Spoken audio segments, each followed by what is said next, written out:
There is a man who appears with every sunset, but outwardly he does not correspond to him at all. This man was pale and cold, so he seemed so transparent, as if he was about to disappear.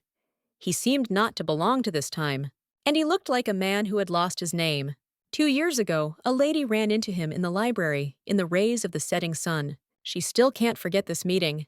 Now, someone is turning to Kate once again. The girl apologizes to Ron and claims that she dozed off a little. Her interlocutor claims that he was afraid that she had another nightmare, to which the lady replies that everything is fine and tells him not to worry. Ron asks if he can definitely not worry and says that's good. He also tells his sweetheart that he will go, and the girl wishes him a good journey. Well, when he leaves, the main character thinks what's wrong with her, after which she lies down on the bed and realizes that she feels sick just from looking at him. Ron Blanc is her current husband, a thoughtful and handsome guy. That's why she still doesn't understand why he married her. He is an assistant to a famous dressmaker, and in fact, he loves her sister Rosaline. The girl looks at the guy's letter to her sister and realizes that he never told her anything like that, and attention always passed her by even her father. I loved Rosalind since childhood, but she never paid attention to me, and there was only one reason for this. Her mother fell into eternal sleep after her birth. The girl then asked her father why her mother didn't wake up. At this time, the main character remembers how she was constantly compared to her sister. Someone claimed that she was a disgrace to the family, and how could he even have such a daughter? If she couldn't do anything, then let her get out. The main character understands that even if she were to fall into eternal sleep, they would not care. Living like this day after day, she met him. The lady realizes that his hair is like snow, but then the book falls out of her hands. The girl immediately comes to her senses and wonders what she is doing because she needs to quickly pick up the book. But when the main character goes down after her, she is a little surprised. After all, he sees how the guy also reaches for the book and then picks it up. And she hands it to the lady. The main character realizes that all she said was, "Thank you." But she also wonders why it was so difficult. That's how she fell in love. After that, she spent 6 months going to the library to meet him again. But she never even looked into his eyes. And that was strange. That his facial expression hardly changed, because it seemed to her that he was always gloomy. The girl thinks what a beautiful voice he has, but one day 6 months later, he didn't come, although he used to come every day. The main character wondered if she would see him today. The guy had been gone for several days, and she was already starting to worry when she suddenly heard a strange story.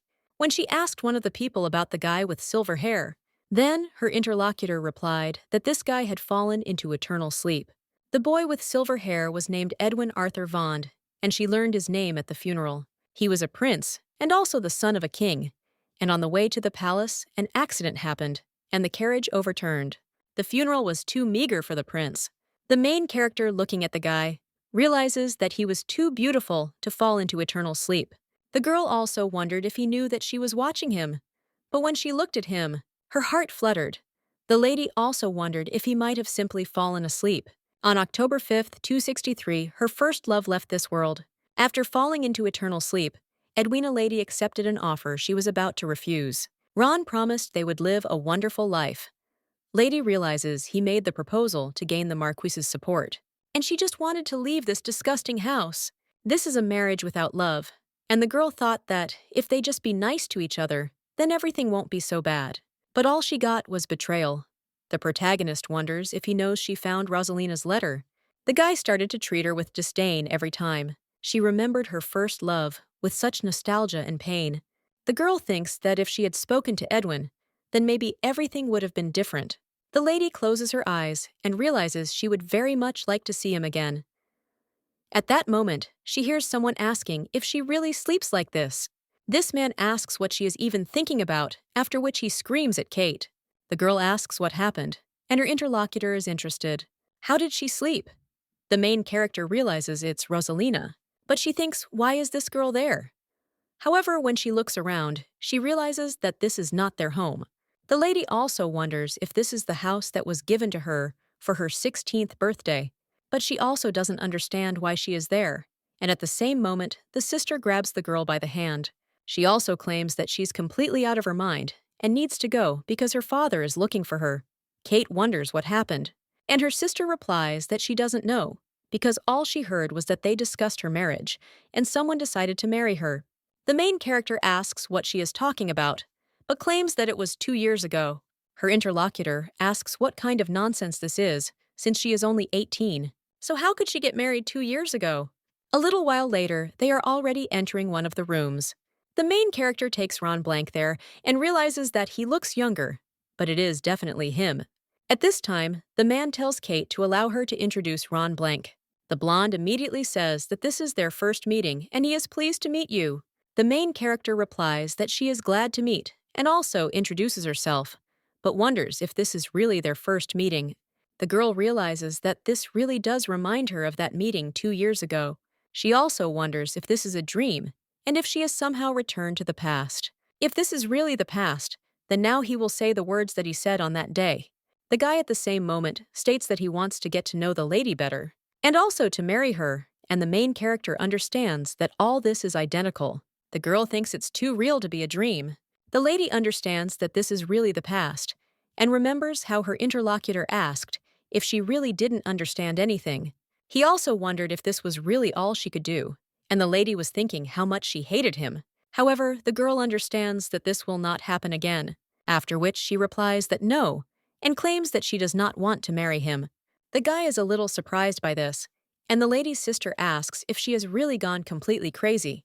Ron claims that everything is fine and asks the lady for forgiveness, since he did not intend to impose himself on her. The main character replies that she's sorry too, because she didn't mean to upset him. So the girl wonders why she returned on that very day 2 years ago. Is this to change Ron and save the marriage, or is there another reason? At the same moment, the girl remembers a guy with blonde hair, and he understands that now Edwin is still alive. The lady immediately turns to her father and says that she will leave them first because she needs to go somewhere. The man shouts for her to wait, but the lady does not listen to him and runs away. The girl understands that it is now 4 o'clock, so he should still be in the library, and she does not know why she returned to the past, but she does not care. After all this time, she will not let Edwin fall into eternal sleep. When the girl runs up to the library and opens the door, then she realizes he's definitely alive. The lady immediately apologizes and turns to Edwin. The girl reaches out to his face, and when she touches it, she realizes that it is so warm. The lady with tears in her eyes realizes that he is alive, but her interlocutor at the same moment asks what she is doing and pushes Kate's hand away. After which, he insists that it is all so ridiculous and begins to leave. Kate asks him to wait because they need to talk, but Edwin asks if he knows her at all, after which he affirms it. The lady irritates him, so let him go, because his clothes will get wrinkled. The main character then lets him go and apologizes. The lady also claims that she needs to tell him something, but the guy just leaves. Kate realizes that she expected to see something like this, remembering how he behaved in the past. Well, she didn't know he was so cold. However, the lady understands that such a reaction is quite natural if a stranger suddenly starts stroking your face, and cry on top of that. But she needed to make sure that he was really alive. The girl thinks that if she really did return to the past, then this time she can try to save Edwin. October 3rd, 263, even after a night she is still in the past. The girl realizes that she has actually returned to the moment when Edwin had not yet fallen into eternal sleep. Even if he behaves aloofly, it's good because she can't let him fall into eternal sleep because of such a trifle. The main character understands that she cannot waste a second and needs to go to the library. She has to tell the guy that he can't get into that carriage, and a little while later, she's already wishing him good morning. While the guy is reading, the main character interrupts him by placing her hand on the book. Her interlocutor is a little surprised and asks what she is doing. The girl apologizes for her rudeness and claims that she thought he wouldn't listen to her if she didn't do it. Edwin claims that yesterday she cried when she stroked his face, and today she is bothering him again and saying that she needs to tell him something. He doesn't want to listen to this, so let the lady go. But the main character stops him and claims that she is ashamed of yesterday, but this is really important. Her interlocutor says, so that the crybaby lady would listen to him, why should he listen to some stranger? The girl suggests that he not get into the carriage that is going to the royal palace. Her interlocutor asks what she is talking about, after which the lady asserts that he will fall into eternal sleep if he does not listen to her. The main character also mentally asks him not to leave, after which the guy turns to the lady. But he claims that everyone will one day fall into eternal sleep. The girl is a little surprised, and Edwin says that maybe today or maybe tomorrow, but everyone will meet their end someday. Kate asks what he's talking about and wonders how he can say such a thing when he's being warned about being plunged into eternal sleep. Her interlocutor says that since she has nothing more to say, then he will ask her about it. How did she know that he was heading to the palace? The main character doesn't even know what to answer to this, and her interlocutor claims that she may not answer. He also hopes that she will stop thinking about him because he is not so trusting as to easily succumb to this nonsense. The main character immediately grabs him by the sleeve and claims that she will explain. The girl wonders if he would believe her if she told him that she went back in time 2 years ago, a few days before he fell into a crippling sleep. After he fell into eternal sleep, she felt very sorry for him, and since she had returned in time, then she thought that it would be nice if she could save him. Of course he doesn't believe her, and most likely thinks she's lying, but it's the absolute truth. On the way to the palace, his carriage will overturn, and he will fall into eternal sleep. Her interlocutor then sighs and says, "Okay, it sounds strange, but they will assume that she is telling the truth." Kate immediately thanks him for believing her, but her interlocutor insists that he didn't say he believed her. Then he suggests imagining she's returned to the past, and she decided to save him because she felt sorry, but then, what benefit will Lady Crybaby gain from saving him? The protagonist is a little surprised, and her interlocutor claims that he says this knowing that she will look abnormal, and that is why she is trying to save him. The guy claims that they don't even know each other, and that it's really just a matter of pity.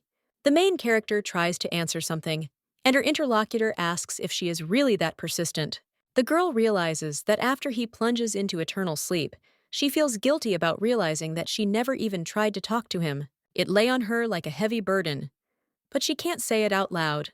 Edwin at this time asks if the crybaby lady is in love with him. The main character is a little surprised by this.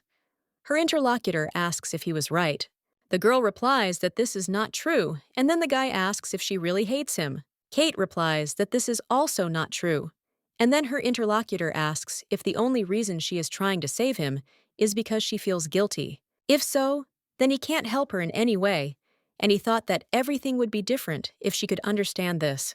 The main character understands that she cannot miss the chance and stands in front of him, and she screams that she won't let her in, and her interlocutor asks if she's at it again, after which he claims that she is in the way and suggests that the lady get out of the way.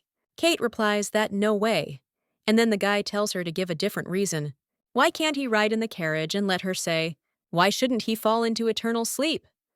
The protagonist wonders why this particular man should live. The girl understands that he speaks as if she doesn't care about his life. But if he needs a reason to live, then she will give him a reason, after which the lady claims that she likes him. Why is the young man surprised? And the girl in her thoughts asks him only to live. Kate realizes that this is the first time she has confessed her feelings to someone. Hey! The girl asks if he will listen to her now. Her interlocutor claims that he is so stunned that he doesn't even know what to say. The main character asks what he's talking about, but the couple isn't interested. Does she really think that, because of her confession, he'll say something like, "I'll live for her"? After which he apologizes, but claims that now he only wants to get into that carriage more, and the girl asks if he really wants to get into a carriage that is destined to overturn. Her interlocutor replies that this is so, because he wants to get into that carriage and again plunge into eternal sleep.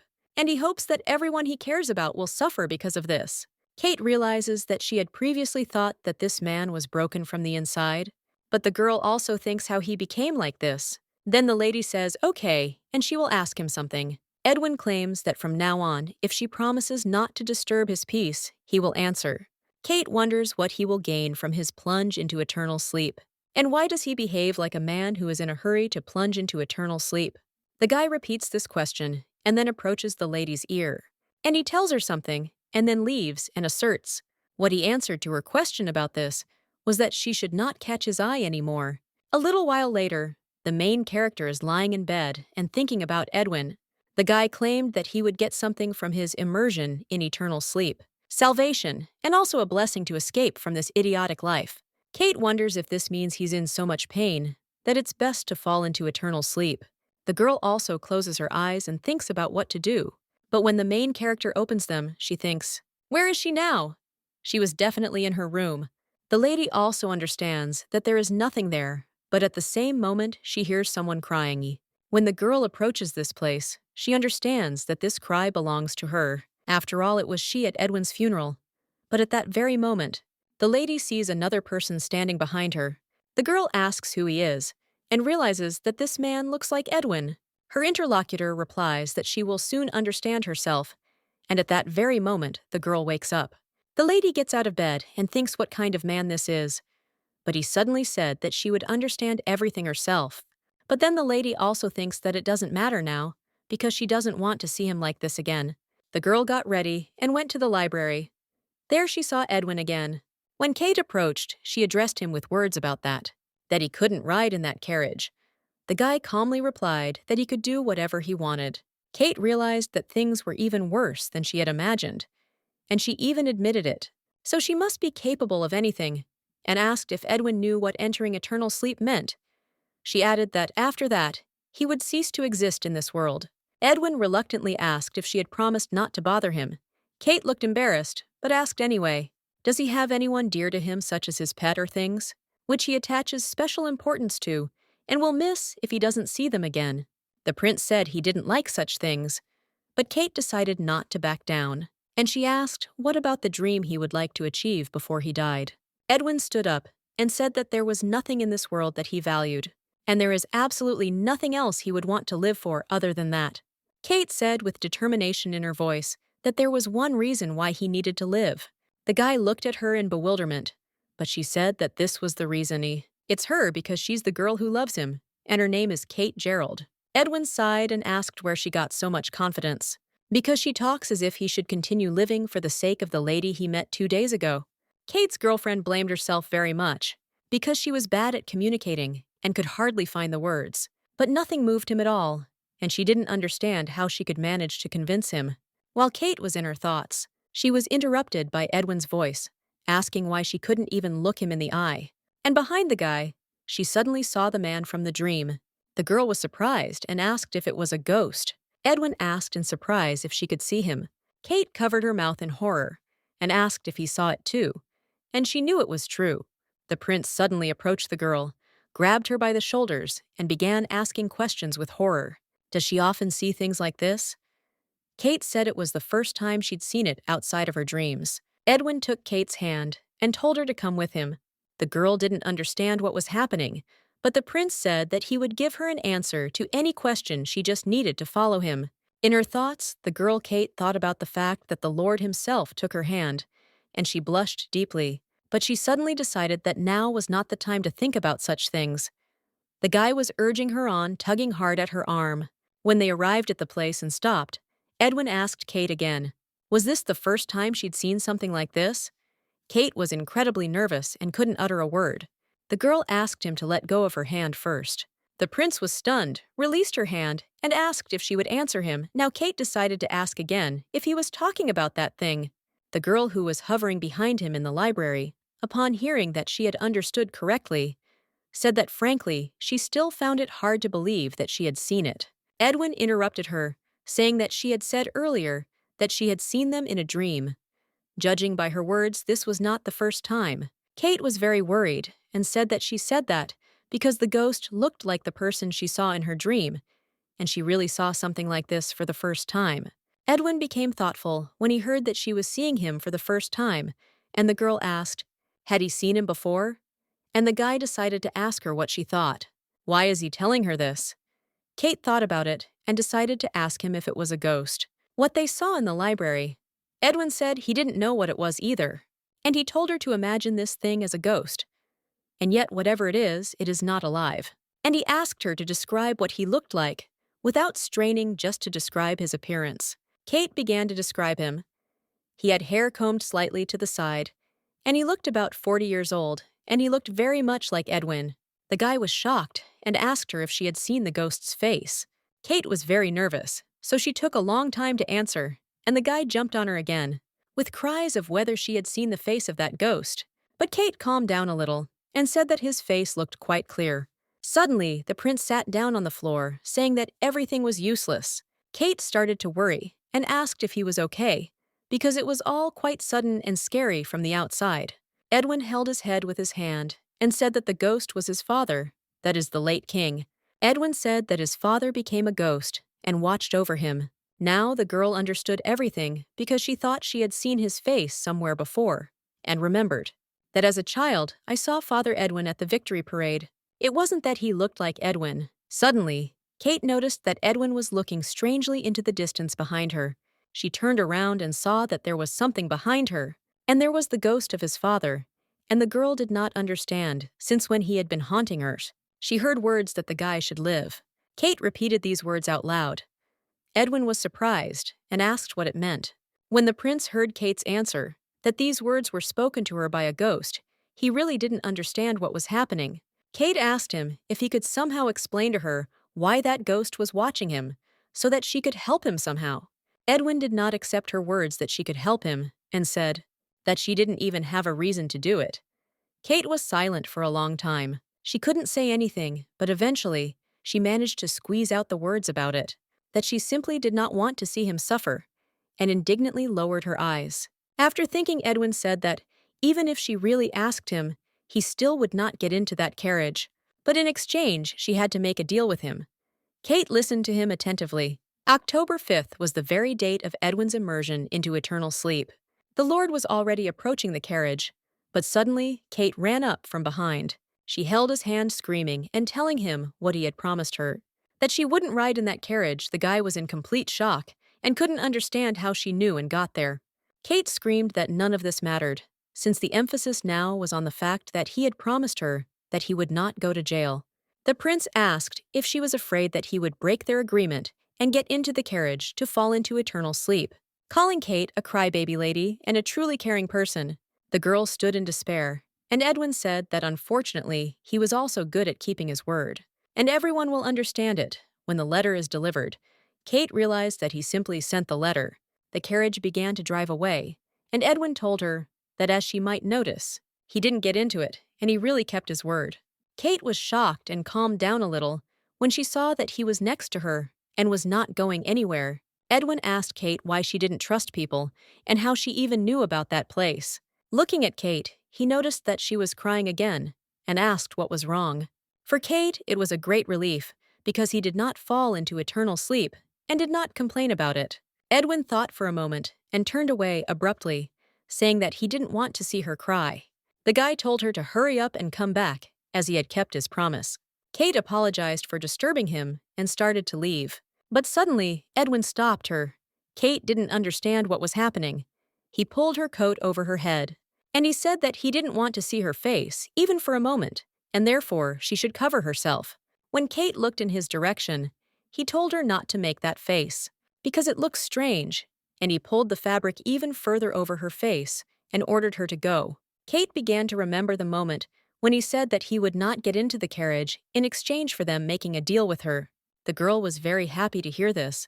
Then Edwin again said that she was not serious, because he never understands everything the first time, but he won't repeat himself for her. Edwin saw the girl smiling and said that she was starting to rejoice too early, because this is not something fun, but a deal, and its terms are as follows: that from that moment on, she would transmit the ghost's words. Kate said she would agree if he really didn't get into the carriage. Just in case, the girl decided to ask again whether she should simply convey the ghost's words. Kate looked very happy, and Edwin noticed it. Kate said she was naturally happy because now he wouldn't have to go into eternal sleep. The prince called the girl naive because she thought that he would not die just because he did not get into the carriage. Because all predetermined events will happen sooner or later, and one way or another, no one can escape their destiny. Kate's face changed dramatically, and she asked if he would go into eternal sleep anyway.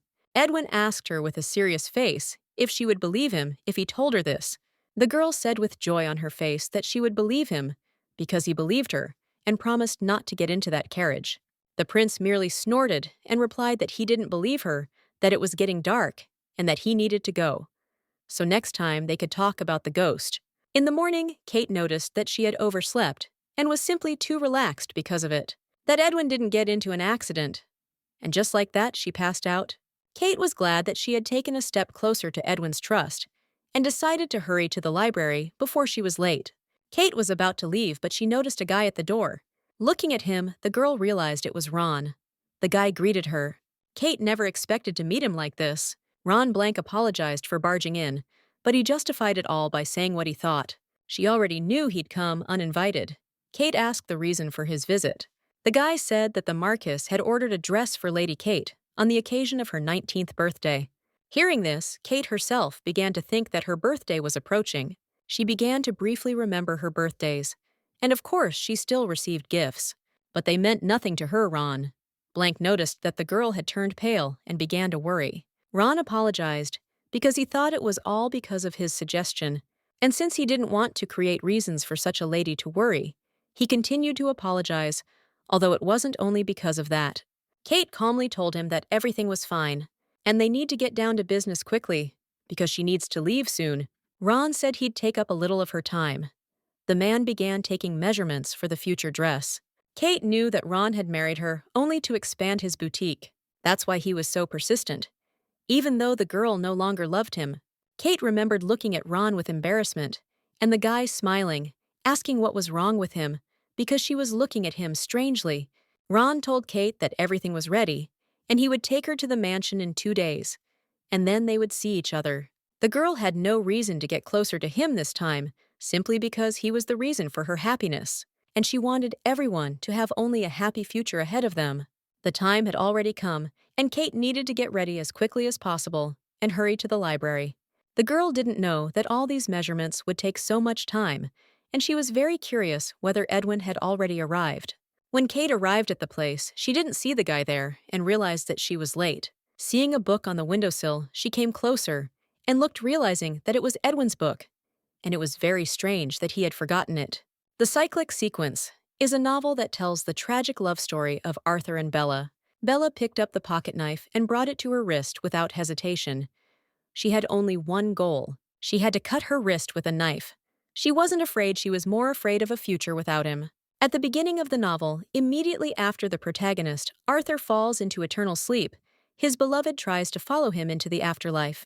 And in the process, Arthur appears to her in a ghostly form and says that she must definitely live. It was all a terrible coincidence with what Kate had dreamed. Bella, who was about to fall into eternal sleep after losing her lover and Edwin, who seeks his salvation in plunging into eternal sleep, and the ghost trying to save them, who says that Edwin must live. And even if this world is a novel, then Kate is just a minor character passing by. Edwin was sitting in the park reading his book. Kate approached the guy and said that yesterday she was busy and couldn't come to the library. The prince ordered her to leave because he had nothing to talk about with a liar who couldn't even keep her promise. Kate was surprised when she heard something about a promise and asked what he was talking about. The guy said that he told her that he wanted to talk to her next time. Edwin says that the carriage left on the 5th, and today is the 7th, and quite a lot of time has passed. Kate asked, her expression surprised, if he was talking about waiting for her yesterday. Edwin's face was filled with horror. The prince was a little surprised, and then arrogantly said that she was crazy if she thought so. He didn't need to do this. He was just really annoyed that she didn't keep her word. Kate apologized because she didn't know it was a promise. The Lord said he would forgive her, but only once, and Kate suddenly pointed to his book. And she said that when she read it yesterday, she noticed that the main character was very similar to him, and asked if that was why he still read her.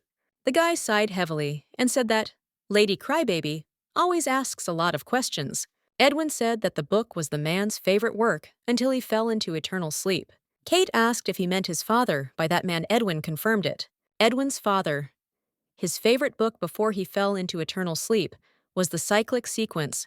Kate said that if this was the late king's favorite book, then maybe it was the key to the mystery. Edwin was stunned, and Kate said that their situation was out of the ordinary, and that it was quite strange, that the book's content mirrored what was happening.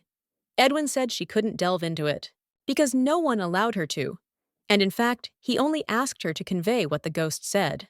He asked her to forget everything and said that he was leaving, but it looked like the ghost would appear today. Kate tried to stop him by grabbing his sleeve and pointing her hand at the ghost, but he only said 2 words and disappeared into thin air. Edwin began asking the girl what the ghost had said.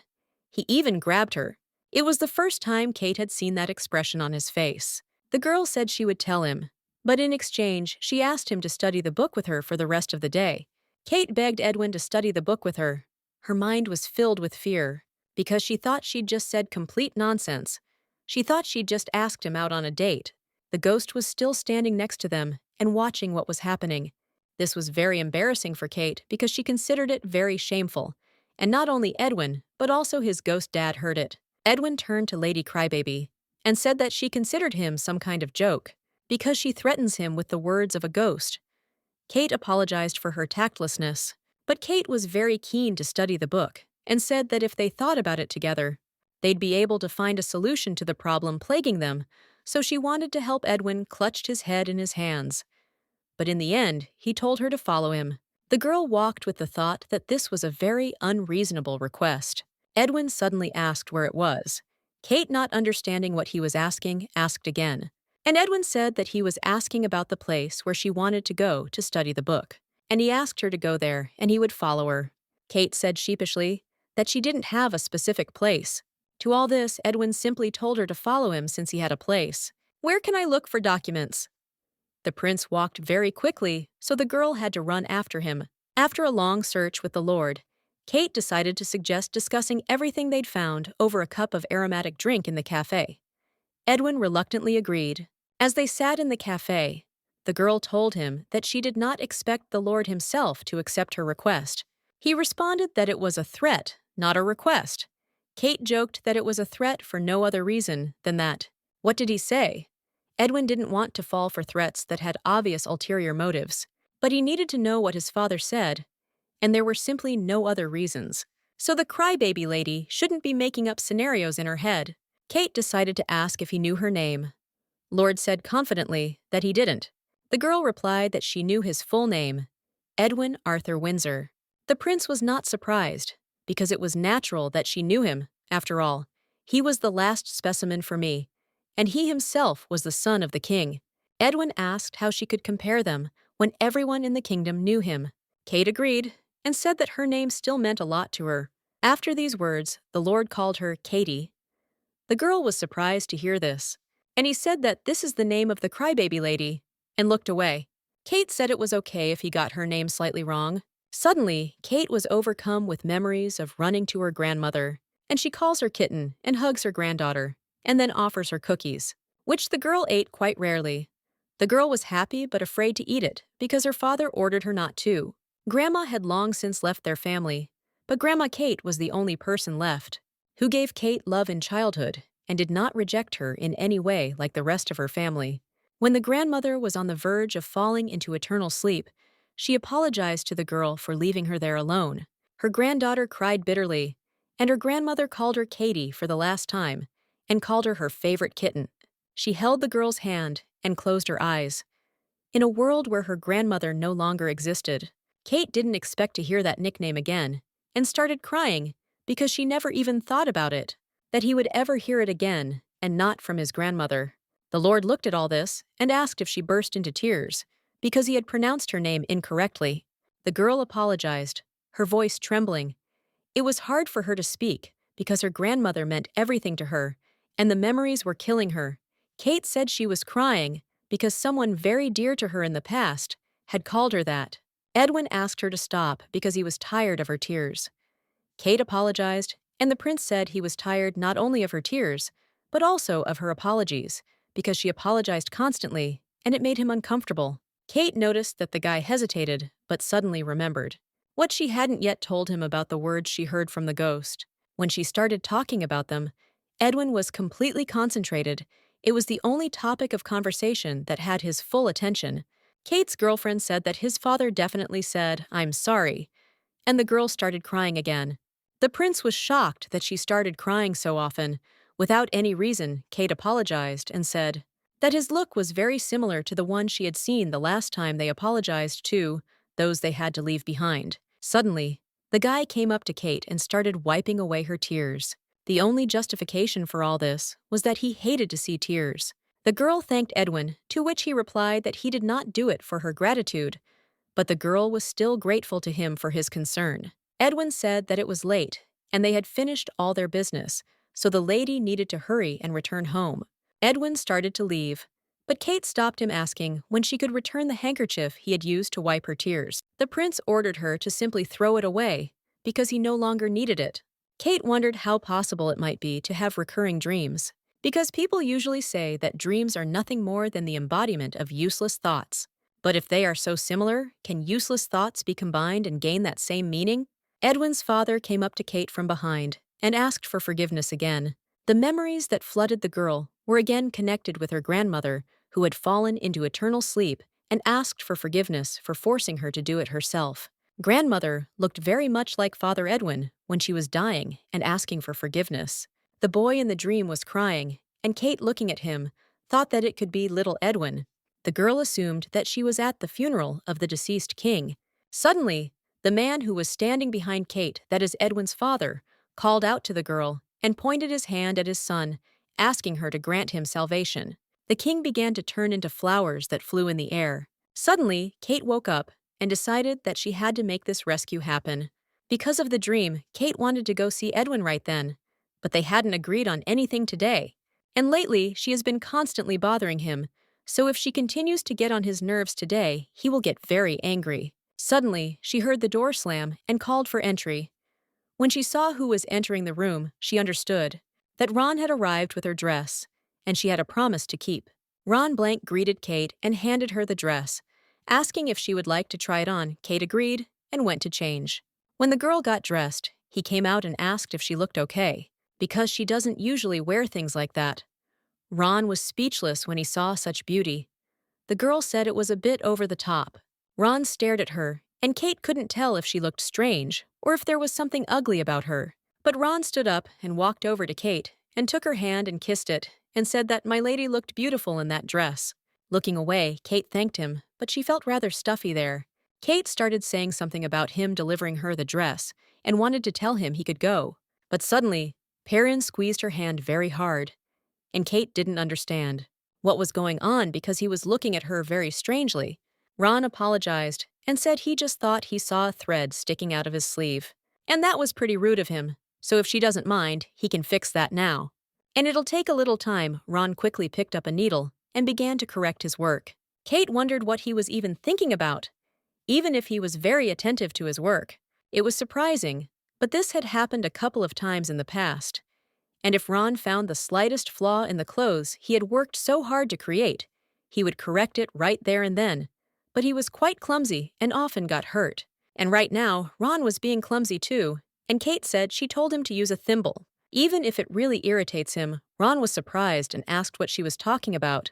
The girl realized that she had said too much, since they were not married, and he did not know anything about the thimble from the future.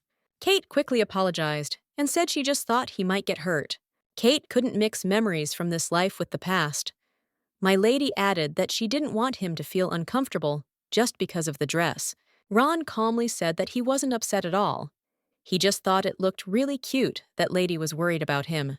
Kate found it strange to hear this because of all the people in the world he found her to be cute.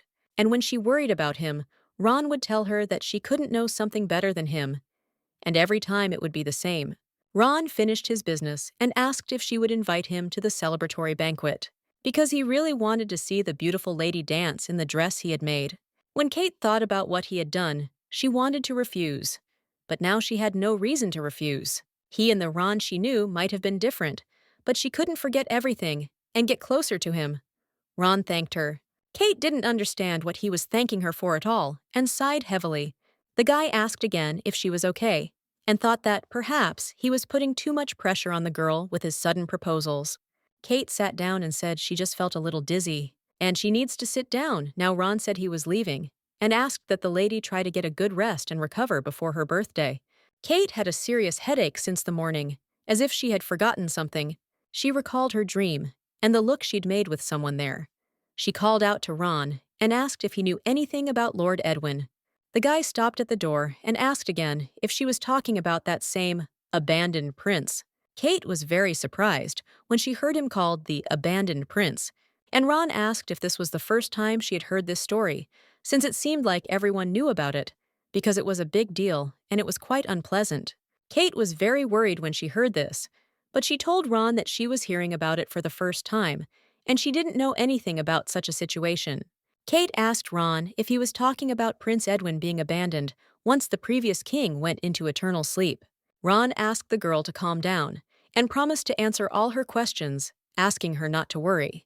The main character couldn't even imagine that she spent almost all her time at home until she met the prince. No one had ever told her about such a thing, not even after he fell into eternal sleep when she learned that Edwin was a prince. She never tried to find out more about him. For Kate, her lover wasn't Prince Edwin, but Edwin from the library. But now, since she had decided to help him, she needed to know the reason for it.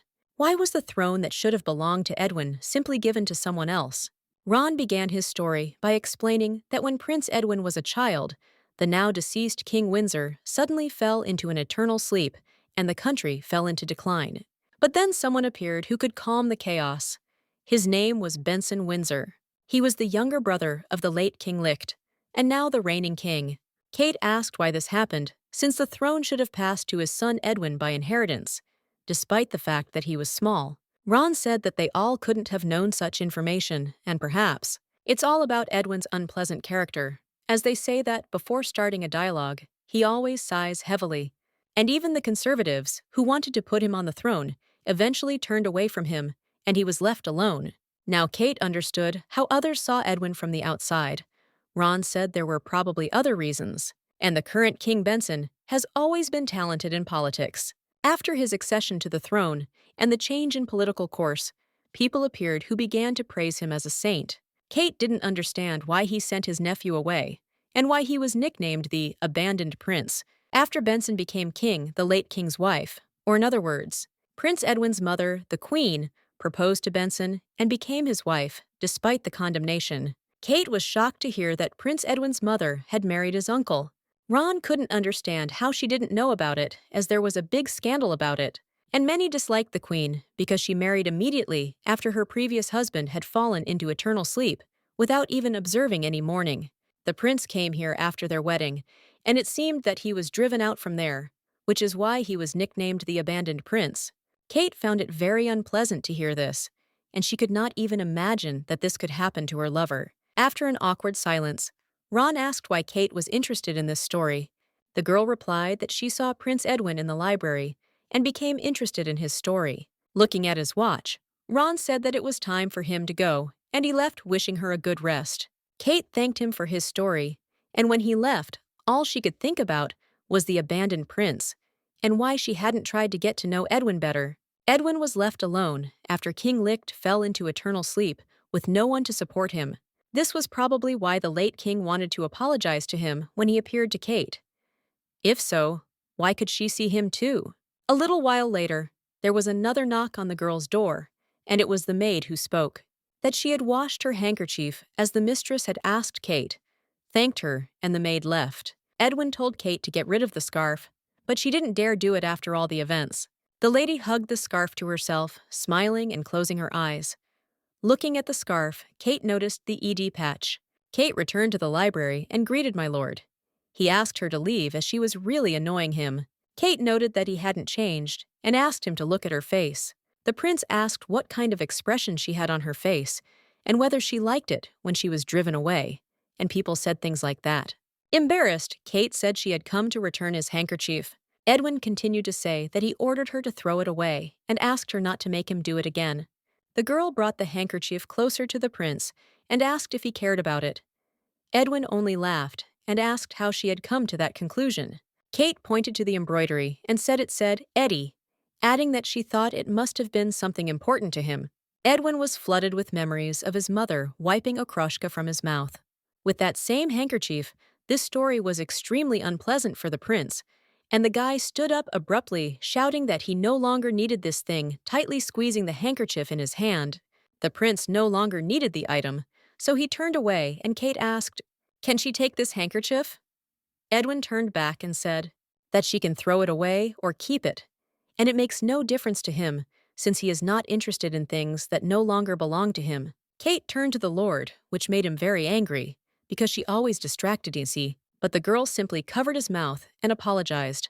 The main character said the library was crowded and he should keep his voice down. Edwin whispered to her what she wanted to tell him. Kate couldn't say anything, because she had no reason to come to him. But suddenly, she remembered that the day before yesterday, Edwin said that they needed to talk about the ghost. And she wondered why he hadn't agreed on anything with her. She felt very uncomfortable talking about it. Edwin asked with disdain if she had distracted him, simply because she was curious to know about something like that. Kate was confused and said she thought she wanted to quickly come up with a detailed plan with him.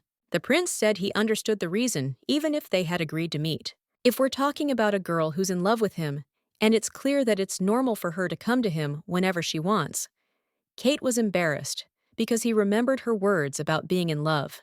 The Lord looked at the girl intently and asked if they had met the crybaby lady before. Kate hoped that maybe he remembered Edwin usually didn't forget people he knew, but this time he didn't know when, but he remembered how they exchanged glances like that. Kate confirmed his words and said that he removed her hand, although it was only once, and asked him to move away. The guy said that, of course, he remembers her, because he was there then. Before he could finish his sentence, he heard Kate say that he had noticed her because the late king was standing next to her at the time. He asked if she had only just found out about it, and if she could have seen his father as a ghost before. Kate said she only started seeing ghosts after she went back in time, and this is actually the first time she's seen him like that. Edwin confirmed that she had already said something similar, that she had started seeing ghosts from that moment. How she returned to the past 2 years ago and asked what was wrong with her face. Kate was very happy that he believed her, but the guy upset her again, saying that there are things in the world which cannot be explained by simple logic, and it cannot explain it rationally. Suddenly, a ghost appeared, and the girl asked the prince why he had called her a liar before, and did not believe her. When Edwin noticed the ghost, he told her not to talk to him, and added that he now trusted her completely. Therefore, she can ask fewer questions and be calm. This time, the ghost simply laughed with joy and showed the letter with his hands, after which the man extended his hand to Edwin and said the word forgiveness, after which he began to dissolve. The prince asked what he had said this time, and the girl became shy and said that tomorrow was her birthday, and if he came to the celebratory ball, Kate would convey to him the late king's words. Kate handed him her letter of invitation. Edwin looked at her very strangely, but the girl understood that it was his father who had pushed her to do this. He snatched the letter from her hands and said that conditional deals were terrible. Kate apologized and said she wouldn't do it again. Edwin looked at Kate and said that he asked her not to make that expression. Rosalina was always like a party girl and enjoyed Kate's party as if it were her own. If she planned to do this, then why she nominated Kate was unclear. And suddenly, the girl remembered the invitation she had given to the prince and wondered if Edwin would show up. The hall was full of people, and Kate stood on the balcony and looked into the distance. Suddenly, she heard someone telling her that she looked very tired. Turning back, she expected to see Edwin there. But unfortunately, when Kate turned around, it was not Edwin who was there, but Ron, who greeted her with a gift in his hands. Kate was very surprised when she saw it. Ron Blank asked if the lady was okay, and why she was standing there alone. Realizing that Edwin probably wouldn't come after all, Kate grew sad. She told Ron she was just a little tired. Ron apologized for being late, but wanted to sincerely congratulate her. Happy 19th birthday, and presented her with his gift, which he wanted to give to Kate personally. Kate thanked him, and Ron said that he was a little late, meaning that he needed to finish something. But before he could finish, Ron started coughing. When Kate saw him coughing, she instinctively told him that he could easily get sick and asked why he wasn't wearing a scarf.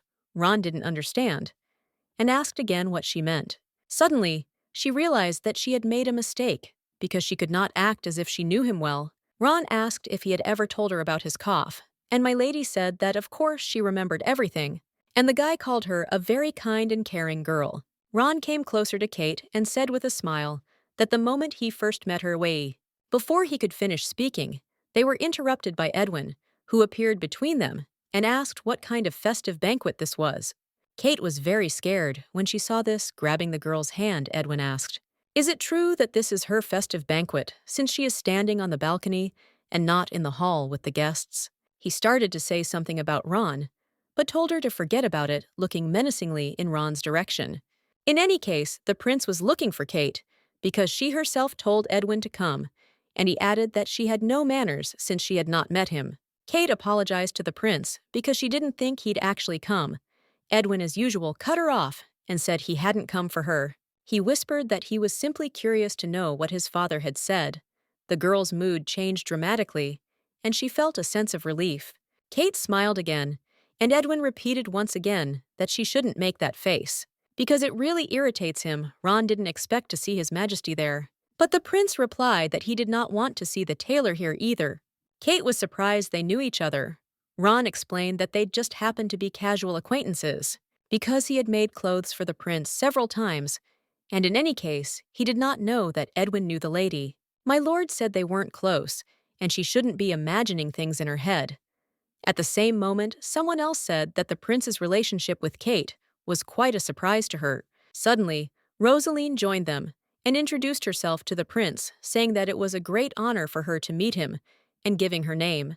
Edwin simply asked who she was, and the girl smiled and said that she was Kate's older sister, and it would be nice if he first contacted their family and then they could formally accept him. The main character understood that this was happening again, but at that very moment, the prince ordered her to leave him alone because he had nothing to discuss with her, and her sister, Rosalind, was in complete shock and didn't understand her reaction. But suddenly, Edwin said that none of this mattered, and taking Kate by the hand, ordered her to follow him affectionately, calling the girl Cat Lady. They needed to discuss something face to face, and Kate was still in complete shock from the guy calling her a cat. She confirmed that they should talk away from everyone, and they moved away. When they had walked far enough, Edwin asked again why she was making a strange expression on her face. And when she began to explain, he asked her to stop, because even without her words, it was clear that these were her strange thoughts again, and clearly something unimportant. Kate had always found Edwin attractive, but in a formal suit, he looked even more handsome. While Kate admired him, the guy asked why she was silent. Kate honestly didn't understand what he wanted from her, and asked, and Edwin reminded her why they had left. Edwin told her that she should tell him what her father said, because she said to come to her party if he wanted to hear it. Kate began to say that the late king had told her, addressing him, "Forgive me," and was not sure what he wanted and told him to do something. The boy was furious and shouted that his father wanted him to forgive him, and he is sure that his father is watching him from somewhere and must listen to him carefully. Edwin shouted that since the day the king had fallen into eternal sleep, he had never lived a normal life, and it was his father who had sent him to that prison. When Kate heard all this, she was stunned and assumed that all this was visible because of the late king. Edwin fell to his knees and asked why his father kept appearing before his eyes, and asked if it was he who had told about his son, and ordered Kate not to let him get into that carriage, and did not understand why his father was now trying to save him from falling into eternal sleep. The prince did not understand why his father did not abandon him to die from the very beginning, because he knew that no matter what, Edwin would die again and again, endlessly. No matter what, Edwin would die again and again, endlessly. Kate asked the Lord to wait, and I asked him what he meant. The guy with a hysterical smile said it looked like a ghost, but didn't say anything. And everything is as he said, and Kate heard correctly that he continues to die over and over again. Edwin continues to say that if she thinks that the incident with the carriage is the end of it, then that is not so. If Edwin avoids the carriage incident, he will only experience more terrifying plunges into eternal sleep, endlessly repeating his 18-year-old life experience. Kate asked him to tell her more details. Edwin said it was all complicated, and that they had quite a long story ahead of them. Edwin turned to Richard and said it was him. Richard greeted the Lord and asked, could the girl standing next to him be his lover? The prince started yelling at Richard and saying that it was not at all, as he thought that his prince had found a new lover, so he decided to ask. And if the misunderstanding is resolved, then he asks them to go inside. Edwin came in, and a man named Richard told the girl that he had been wondering why the Lord had left so tense, and now he understands that it was all because of the meeting with the lady. And if she didn't mind, he'd like to know her name. The girl remembered that she hadn't even introduced herself. She gave her name, Kate Gerald. Richard said it was a great honor to meet her. With Lord Edwin's girlfriend Kate was shocked by this turn of events, and suddenly, Edwin walked in, telling them to stop chatting and go into the hall. Richard said that he was making tea for them and hoped that they would have a pleasant time together. Edwin looked at him with disdain, and the girl tried to explain that everything was not as he thought. But Richard didn't care. Kate was very uncomfortable with Richard's jokes, and the prince had a serious expression on his face. Kate noticed that Edwin had indeed returned to the past, just as if it was because of this that he had fallen into eternal sleep many times. And Kate understood how helpless he felt, knowing that he had to move straight towards his descent into eternal sleep. Suddenly, Edwin asked Lady Crybaby what she was thinking about as she was sitting very quietly and staring into space. Kate replied that she wasn't thinking about anything and was simply lost in her thoughts. Edwin was very bored and asked Kate to first tell him everything she knew about him. Kate was very slightly nervous and said that all she knew was that he would fall into an eternal sleep in the carriage. The prince was surprised when he heard that she knew only this, because he believed that she knew much more since she could hear the speech of a ghost. After that, Kate kept saying that she wanted to know more about him, and Edwin said that he needed to make sure of something. Before starting his story, Kate was curious about what it was about, and Edwin began his story. The first thing was that she couldn't interfere in his life, just because she knew about his situation, so she should live without useless interference. And the second thing is that he's not telling her everything because he has any feelings for hers, so she shouldn't misunderstand him, Kate asked again, and he said that she shouldn't make anything up for herself, so that strange misunderstandings don't arise, and also shouldn't listen to Richard. Kate said she promised to stick to the rules, and Edwin began his story. As he said before, he is reliving his 18th birthday from the very beginning, and the first was falling into his father's eternal sleep. After the king's eternal sleep and his existence, he was like some kind of lifeless rat. He came to this city as if someone was chasing him. Several years later, the palace sent a carriage inviting Edwin to attend an event. Without any suspicion, he climbed into it, but somehow he also sank into eternal sleep. So the carriage got into a major accident, and he began to lose consciousness, and felt the end creeping towards him, and so in vain he sank into eternal sleep. But when Edwin opened his eyes, he was back a week before he got into the carriage. The guy told Lady Crybaby that this was the reason why he wasn't surprised by her words. After all, he'd experienced this too. Kate noticed that everything had been the same, and she and Edwin had returned in the same way. From then on, he began to see that ghost that is his father. He was a white translucent figure. At that moment, Edwin's father called him by name, and the prince truly believed that it was his father. Kate interrupted Edwin and said that he asked her to convey his words, because he himself could not hear his speech. And here he was, talking about how he heard his father's voice. Edwin said that at first he heard his father, but now he can't make out anything at all. His vision is blurry. With each return, the figures and voices became weaker, and now he can't listen to his father at all.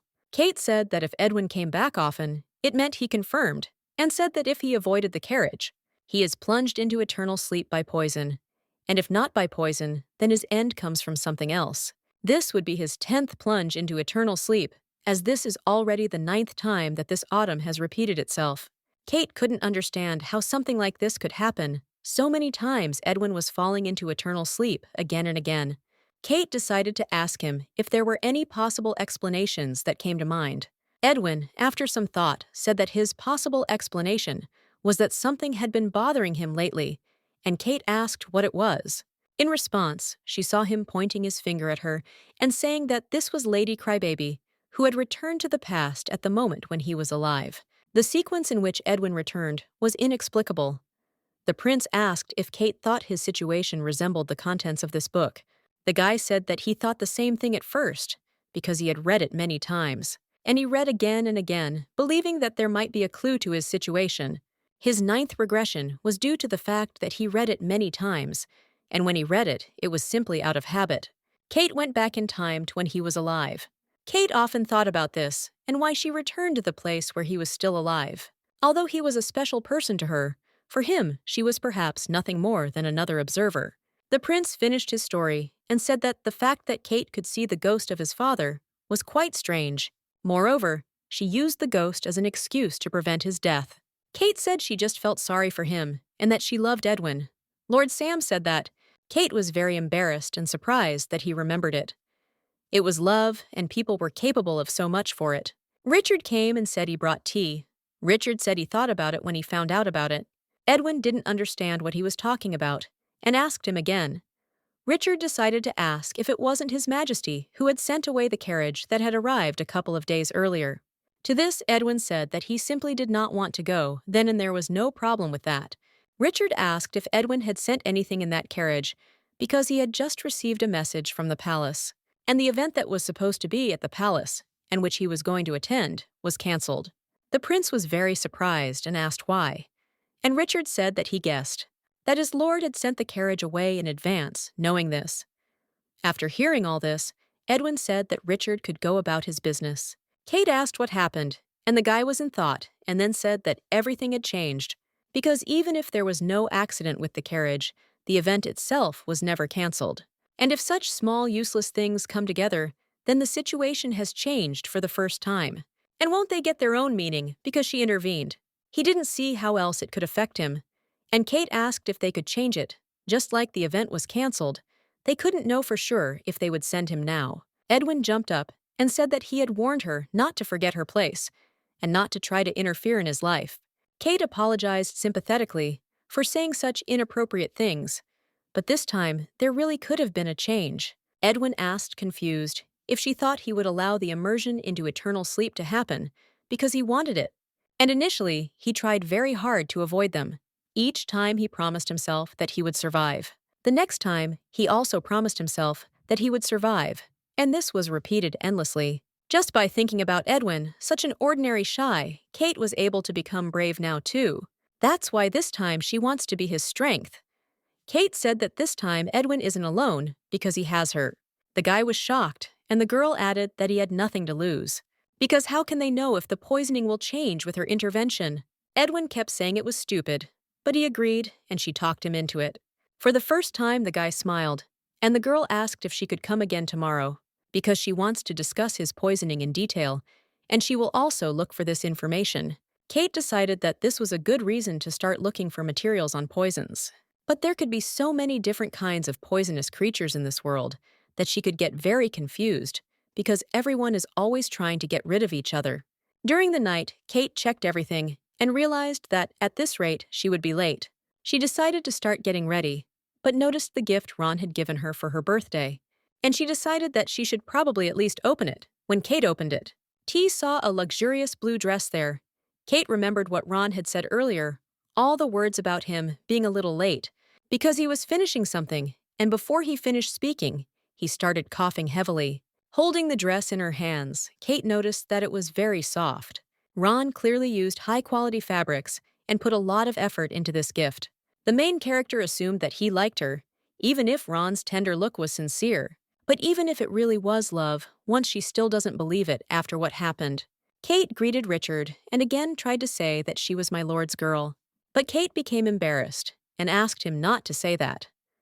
After she and Edwin decided to try to prevent the poisoning, the first step for Kate and the prince was to identify the possible culprit. Many poisoning attempts were accidental, and any ingestion could spell doom. Edwin could fall into eternal sleep from even a small cut, and it even happened that he plunged into eternal sleep covered in red liquid, and thought that this time they would stop, but everything continued. Kate asked if there was any point in drinking the tea that Richard brought, because it could be poisoned. Edwin said the poisoning happened at a time when he least expected it, and there is a high probability that the suspect knows him, and that is why he considered Richard to be the main suspect. Richard served Edwin in the palace, and even here he continues to serve him, but he said that if Richard were really a criminal, then Edwin would have fallen into eternal sleep much earlier, and he would have been quickly crossed off the list of suspects. The prince said that Richard was just a cunning old man who always liked to overdo everything, as in the situation with her. Kate went to see my lord, and he asked her to sit down. The girl understood that he was the man who wouldn't let her live alone, and he has easy access to Edwin, and she understood that they could not say that Richard's fate was impossible. Suddenly, Mary knocked on the door, and then Kate remembered that the second prime suspect was, besides Richard, it was the prince's maid, Mary. When she came in, she said she'd heard her master had guests, so she'd brought refreshments. Mary, who served Edwin at the palace, was the prince's chief servant, and Kate heard that she was now in charge of the kitchen. But the gentleman said that in addition to these two suspects, it is not excluded that there could be a third person, since the villains are constantly changing. Based on Edwin's research on the poisons used for poisoning, not all of them are so easily obtained, and they all used incredibly expensive poisons, the cost of which was determined by bids at auctions. Edwin asked if Kate thought one person could get hold of something like an exclusive poison so easily. The girl thought he meant the attacker might be from outside Edwin himself, didn't know this, and said it was just his guess. And if that wasn't the case, they would still have to save up money for a long time, just to put him into eternal sleep. Edwin said such things so calmly that Kate even felt creepy about it. But now it was important for them to find out the person behind all this. And they need to find out who directly poisoned Edwin. Turning toward the prince, Kate noticed that he was drinking the tea Mary had brought. Kate screamed and asked what he was doing, and Milord calmly said that he was just drinking tea. Kate pleaded with a trembling voice that she just needed to know what he was going to do, because it could cause him to be poisoned. The prince said that he would simply fall into eternal sleep if it was destined, because this had happened more than once. Edwin talked about going into eternal sleep, and Kate assured him that he couldn't say all this so carelessly, because they are in this together, and they have already decided this, and Kate asked for it at the same time, so that he would consult with her before doing anything, or at least just think about the consequences. The guy said he would think about it. Kate decided to drink some tea too, and took the mug in her hands, but Edwin ran up to her, and he knocked the mug out of her hands, saying that no one allowed her to drink tea, and if he does it, that doesn't mean Kate can have it too. The main character simply thought everything would be fine, since Edwin had already drunk it. Kate noticed the remains of tea on the prince's face, and wanted to remove them, but Edwin said that it was late and she should go home. Kate thought that maybe she had done something wrong, because he had gotten so angry just because she wanted to drink tea. The tea he calmly drank himself. Kate didn't understand what to do if he didn't want to see her anymore, and how to handle this situation. While she was thinking about all this, she noticed that she had reached the city center and saw Ron's store. Looking through his window, the lady wondered why Richard was in the boutique with him. Kate didn't understand how it happened that Richard and Ron were together. Suddenly, Ron noticed the girl open the door and asked what brought her here. Kate lied that she was very worried that last time on her birthday, she suddenly left and didn't even say goodbye. Ron invited her in for a cup of tea. She said everything was fine, and it looked like he already had company, so it would be redundant. But Ron said he thought so, that the guest wouldn't mind her presence. Ron immediately said he was lonely. After she dumped him that day and Kate apologized, the main character clearly didn't expect any of this. When they entered the boutique, Ron asked Kate what tea she preferred. She replied that black tea was fine, and she began to wait for Ron, who left her with Richard. Richard was glad to see the lady and greeted her. Kate noticed briefly that he had a suitcase with him. When she looked at the suitcase, Richard immediately asked if she was interested in what was in it. The lady looked away, and Richard said that there were clothes that my lord had entrusted him to buy for him, and he came to Ron's boutique for this reason, and stayed to drink tea, and didn't even know that he would meet Lady Edwina here. Kate remembered that Ron had said that he and my lord had met when he had made clothes for him several times. And if you think about it, it all fits together. And there's nothing suspicious about Richard not being here, because Ron is an incredible tailor. Richard added that such craftsmen are difficult to find even in the capital. Ron came in with a mug of tea and said that they had completely embarrassed him and asked the girl to drink the tea before it got cold. Kate said she seriously thought his clothes were incredible. He thanked them, and then there was an awkward silence. Richard decided to lighten the mood and turned to the lady, apologizing for the fact that he might be rude because he wanted to ask her something. Kate allowed him to ask his question and did not expect Ron to react to her compliment like that. Richard asked how she had become close to my lord, because although he served him, Edwin had the most unpleasant character. To all this, Kate replied that they were not as close as Richard thought, and they had just crossed paths a couple of times in the library. Richard had noticed that my lord spent a lot of time in the library, and as an old servant, he was greatly pleased. And since my lord had begun living here, she was the first person he had invited home. The main character smiled bitterly, because she was the first one to visit Edwin's house. Kate said the tea was great, but she had to leave because she remembered she had urgent things to do. But Ron suddenly stopped her and asked if he could ask her for something, hinting at one last favor. She asked what he needed. The guy pulled out a brooch inspired by a gerbera flower. Ron asked Kate to come by whenever she wore it, and this dress any time. Because he wants to see them on her, Ron simply thought the brooch would go with the dress and was eagerly awaiting the main character's visit. Kate couldn't fall asleep because she had so many thoughts in her head that she couldn't even close her eyes. There's been a lot going on lately. Richard was being very disingenuous yesterday, and it would be great to know why. Everyone around her looked so suspicious that they simply sucked all the energy out of Kate. It would have been nice to see Edwin, but she shouldn't have visited him, and it seemed old habits got the better of her. Kate couldn't believe she had ended up in the library of all places, and she had a strange sense of déjà vu. It seemed that Edwin was not there, and Kate decided that since she was there, she would just read a book. And while choosing something for herself, Kate saw that very book of Edwin's and the bookmark that was on the page. In the book, Arthur's actions were unbecoming of a ghost. Arthur looked at Bella pitifully as he spoke about it, that it was time for him to go and she could find happiness without him, since his fate had already been decided. And he asked Bella not to be sad every time she thought about him. The girl didn't want to let Arthur go. She couldn't be happy without him. Kate could understand Bella's feelings and knew that if Edwin died again, just like that, she would not be able to survive it. Suddenly, a voice appeared behind him, asking if Kate had called him. Turning back, Kate saw Edwin there, saying that she really did do things her own way. The guy also asks what the lady is doing there, and the girl replies that she is very sorry. Since she hadn't made any arrangements with him, she thought that he wouldn't come today. Her interlocutor claims that this is not what he asked about and asks why she is acting as if she had done something bad. Kate replies that she made him angry last time, so I thought they would never see each other again. The man then sighs and asks if that's really the issue. He also claims he's not angry with the lady. Edwige says he was just afraid that something would happen to her if she drank the tea. The main character, shocked, asks him what he's talking about, but at that very moment, her interlocutor slams his hand on the table, and he claims that he behaved this way because he thought that there might be poison in the cup. Kate asks if he was worried about her then, but her interlocutor replies that it's not like that. After all, he simply doesn't like it when people suffer because of him. But in any case, let the ladies promise him that he won't be so careless in eating and drinking everything in sight. The main character says with a smile on her face that this is how it is, and claims that her soul even felt lighter. Her interlocutor watches this in shock and asks why she suddenly started crying again. At this time, the main character remembers how her relationship with this guy changed, and now she claims that she is just so happy. And my interlocutor says what a crybaby the lady is. He also says that what is more important is what her answer is, and the lady answers that she promises. Her interlocutor says that this is good, and then suggests getting straight to the point. He needs to tell her something, so the guy invites the lady to follow him because he found something.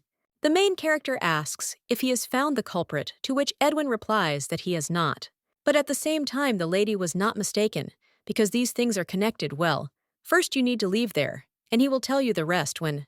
A little while later, they are already in the mansion, and the guy claims that this is Mary's room. The main character wonders if this is the maid, but can they just enter someone else's room like that? The man replies that he's her boss, and there's no need to worry since he sent her on a difficult mission. The girl then asks why they came there and what he wanted to tell her. The guy goes to one of the dressers and claims that he wanted to show her this, so he will look at it after which he lifts the double bottom of the chest of drawers, and there the clock and the pen are found. The girl asks if these are really his things, to which the guy replies that they are, because he lost these items and was going to simply turn a blind eye to it. But since these were items that he valued, he ordered his servants to look for them. The main character sees initials on the objects and says that these are indeed his things. Her interlocutor says that yes, she recognized the initials right away. He then asks the crybaby lady if she understands what's going on there. But the girl replies that she doesn't understand Edwin, then sighs and claims that it's so obvious. After all, Mary likes him. Kate understands that after her return, she suspected this, but how can he be so sure that she likes him? Edwin asks the lady if she has anything to say, and the main character replies that she does not. Well, he adds in his thoughts that maybe it's because he really is handsome. Then the girl says that Mary certainly can't be the culprit since she likes him. But the guy turns to the crybaby lady and claims that not everyone expresses love the way she does. The young man also suggests imagining that this is the case, and that this time Mary is not the culprit. The main character says that Then this means that only Richard remains, to which the prince replies that this is so. Of course, they can't just say he's a criminal, but he knows they're getting close. Then the main character says, they both need to be careful. Her interlocutor claims he's sure he's already told her. The fact that he is plunging into eternal sleep is not of his own free will, so she should not plunge into it headlong. Kate claims that she also told him that she wanted him to survive. Edwin is a little surprised and claims that the lady's annoyingness knows no bounds and she cannot be sure that anything will change.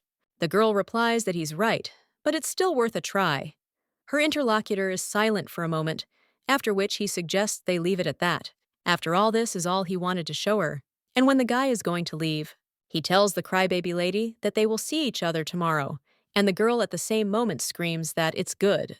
The next day, the girl combs her hair and then looks at the dress, and she understands that she can't put it off any longer, and that it's finally time to put an end to it. A short time later, the girl arrives at the prince's mansion. The butler immediately greets her, and he also says that today she looks even more beautiful, as if an angel himself had descended from heaven to them. Kate replies that she is flattered, and her interlocutor claims that he is not joking, because this dress suits her very well. This brooch is especially beautiful, and it suits the lady very well. At this rate, my lord will be completely charmed and will run off in the evenings to see her. The main character screams out what he is saying and asks him to stop saying such nonsense. At that very moment, the prince approaches them and claims he has a sense of taste. He also suggests that Richard stop spreading such absurd rumors. The butler claims that my lord is absolutely right, but he wonders if the lady is really so much to his taste, that the prince personally came out to greet her, to which the boy cries out that this is not true. He also tells Richard to stop and make them some tea, to which the butler replies that he understands and hopes they will have a wonderful time together. A little while later, Edwin states that this is quite strange, and the girl asks what exactly. Her interlocutor claims that it is time to plunge into eternal sleep, but nothing happens. The main character, shocked, asks what he's talking about, and Edwin asks why she's so surprised. The poison always manifested itself around this time and lasted no more than 1 or 2 days. Kate says that no matter how many times she hears it, she just can't get used to it. Her interlocutor claims that poisoning can look different, and the question is whether he will be able to avoid it or not. The main character understands that initially there were 2 suspects, the maid and the butler. But based on his previous investigation, Edwin is certain the maid is not involved, assuming there's no outside involvement. Then Richard becomes the most suspect person, and the girl says that if he is guilty, and her interlocutor claims that then he would have brought poisoned tea to their table. Then the main character insists that she needs to be careful with the tea Richard brings. The guy asks what happens next, and the main character claims that they can send Richard to run errands, or he could stay at her house today. But when the lady finishes this phrase, she says the last words quietly. Edwin asks what she said, because he didn't hear her, after which the main character doesn't even know what to say. And she screams that Richard will be back soon, so she will open the door for him. But when the lady approaches the door and begins to open it, it is not Richard who is behind it. The man behind the door turns out to be Ron, and the guy asks the lady what she is doing there. The guy also notices the dress on the lady. The girl replies that she did not initially plan to wear it. The main character understands that things are bad, because after meeting Edwin, she planned to find Ron and end it all, but she cannot believe that he came there himself. The guy at this time claims that the lady kept her promise, and she is so beautiful. The main character is a little surprised by this, but at the same moment, she feels someone's gaze on her. When she turns around, she realizes that it is Edwin's gaze. The prince tells the tailor that he is there to deliver clothes and not to talk. Ron immediately apologized and claimed to have delivered his order. He also approached Richard and asked if he could hand over the clothes. At this time, the main character remembers how the butler said that the suitcase contains clothes that the Lord entrusted him to buy for him. Ron, meanwhile, puts clothes on a mannequin, after which he states that another design is also ready and asks to look at it. At this time, the main character asks the Lord if she can look at this suit, to which the prince replies that she can do whatever she wants. Kate understands that the fabric is so good, and the stitching is carefully done, and the lining is also good, and the color will suit well. The girl also sees a brooch on the suit and understands that it is similar to the one she has. so perhaps beads are in fashion now. Well, at that very moment, the lady felt pain in her hand, and when she looked there, she realized that she had pricked herself with a brooch. Edwin turns to the crybaby lady in shock, but Ron immediately runs up to her and asks if Liana is okay. But he is so sorry.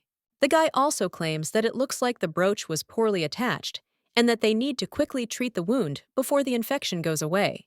But at that very moment, the prince separates the guy from the lady and asks if he is in his right mind. After all, this suit was supposed to be worn by him. That is the prince of this nation. But the lady got hurt just by touching him. So is he really that untalented?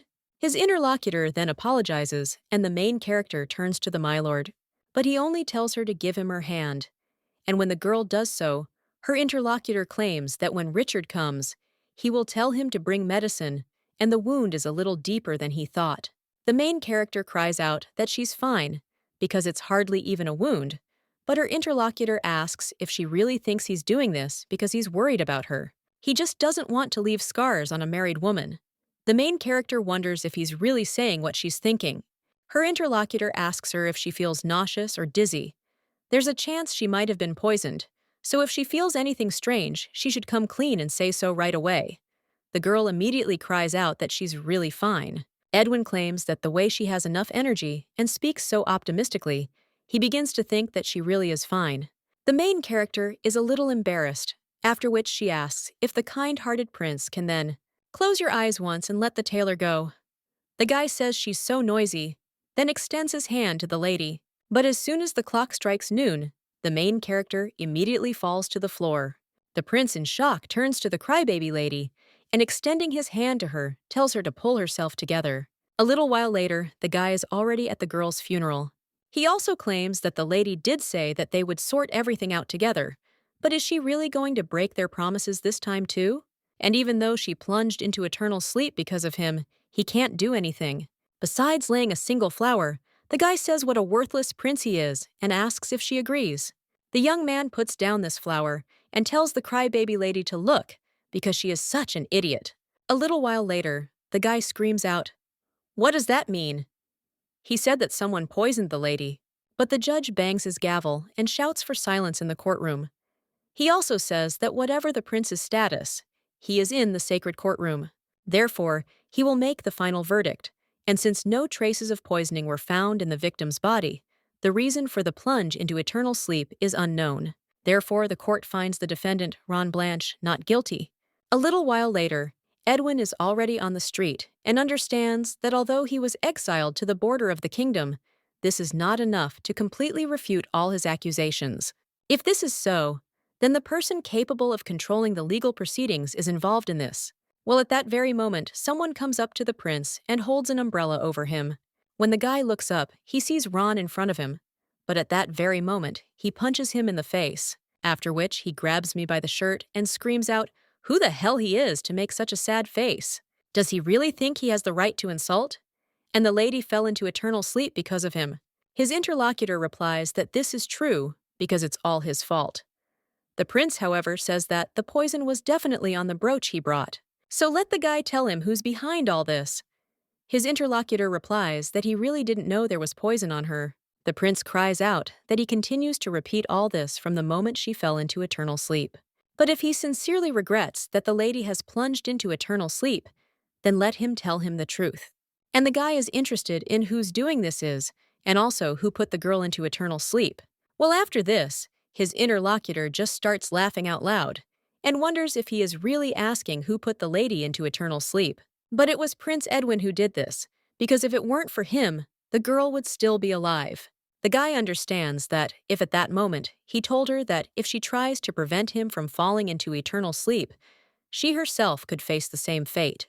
And he wonders how she would answer if he asked her if she still wanted to participate in this. The guy also understands that the lady would answer that if it is for his sake, then she does not care about such things at all. The prince also wonders why it was only after she plunged into eternal sleep that he realized how important the lady was to him. If only he'd realized it a little earlier. A little while later, the boy coughs up red liquid. The man who wounded him claims that it was unnecessarily difficult, and that it was a pity that he did not fall into an eternal sleep from the poison as before. The prince looks at his watch, after which he remembers Ron's words about how he plunged her into eternal sleep and wonders if he can save the lady if he returns to the past. If God exists, then he asks him to fulfill his wish because he wants to live. The young man understands that he does not crave eternal peace, but just wants to live with her. Therefore, if he can return to the past, he begs that he be able to save Kate. A little while later, the girl thinks about what they are saying because she can't make out anything, and the prince cries out to Richard and asks if he is there. The guy also says to call a doctor, and the main character looking at Edwin thinks that he shouldn't make that expression on his face, but she doesn't want him to suffer. After which the girl even saw the king's ghost who rewound time. At the same moment, the main character hears someone talking to her, and then she hears music playing there. The guy claims that even though he is late, he wants to sincerely congratulate her on her 19th birthday. The main character asks if it is Ron, and her interlocutor asks if the girl is okay, because she looks like she is not feeling well. Kate realizes that all this happened during her celebratory banquet, after which the girl says that no, and everything is fine. But she wonders if all of this was really like a dream. Everything was too colorful. At the same moment, someone else bursts into the banquet, after which he approaches the lady and hugs her.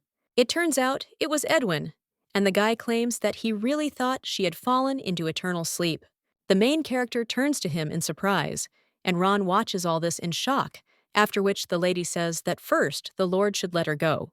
But the guy tells her not to move, and not even think about escaping, but just to stand still for a very short time. The main character is a little embarrassed after this, and also sees how others are looking at them. Kate asks her lord to let her go at this rate if rumors start to spread, but her interlocutor says how the lady loves to ruin the moment, after which he lifts her up in his arms and states that they have a lot to discuss, so let the lady follow him.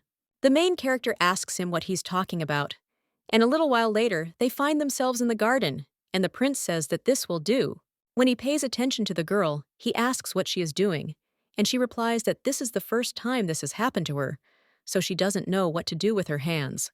The prince puts her on the floor and claims that the lady is a walking misunderstanding, and first let him make sure that she remembers. The guy also asks if she is Lady Crybaby, who returned to the past before or after her plunge into eternal sleep. The main character wonders if she really fell into an eternal sleep, and the guy says that means she is second. Kate asks what happened, and if she fell into eternal sleep, then how did she return to the day of her celebratory banquet? And what is more important, how did he find out that she had fallen into eternal sleep?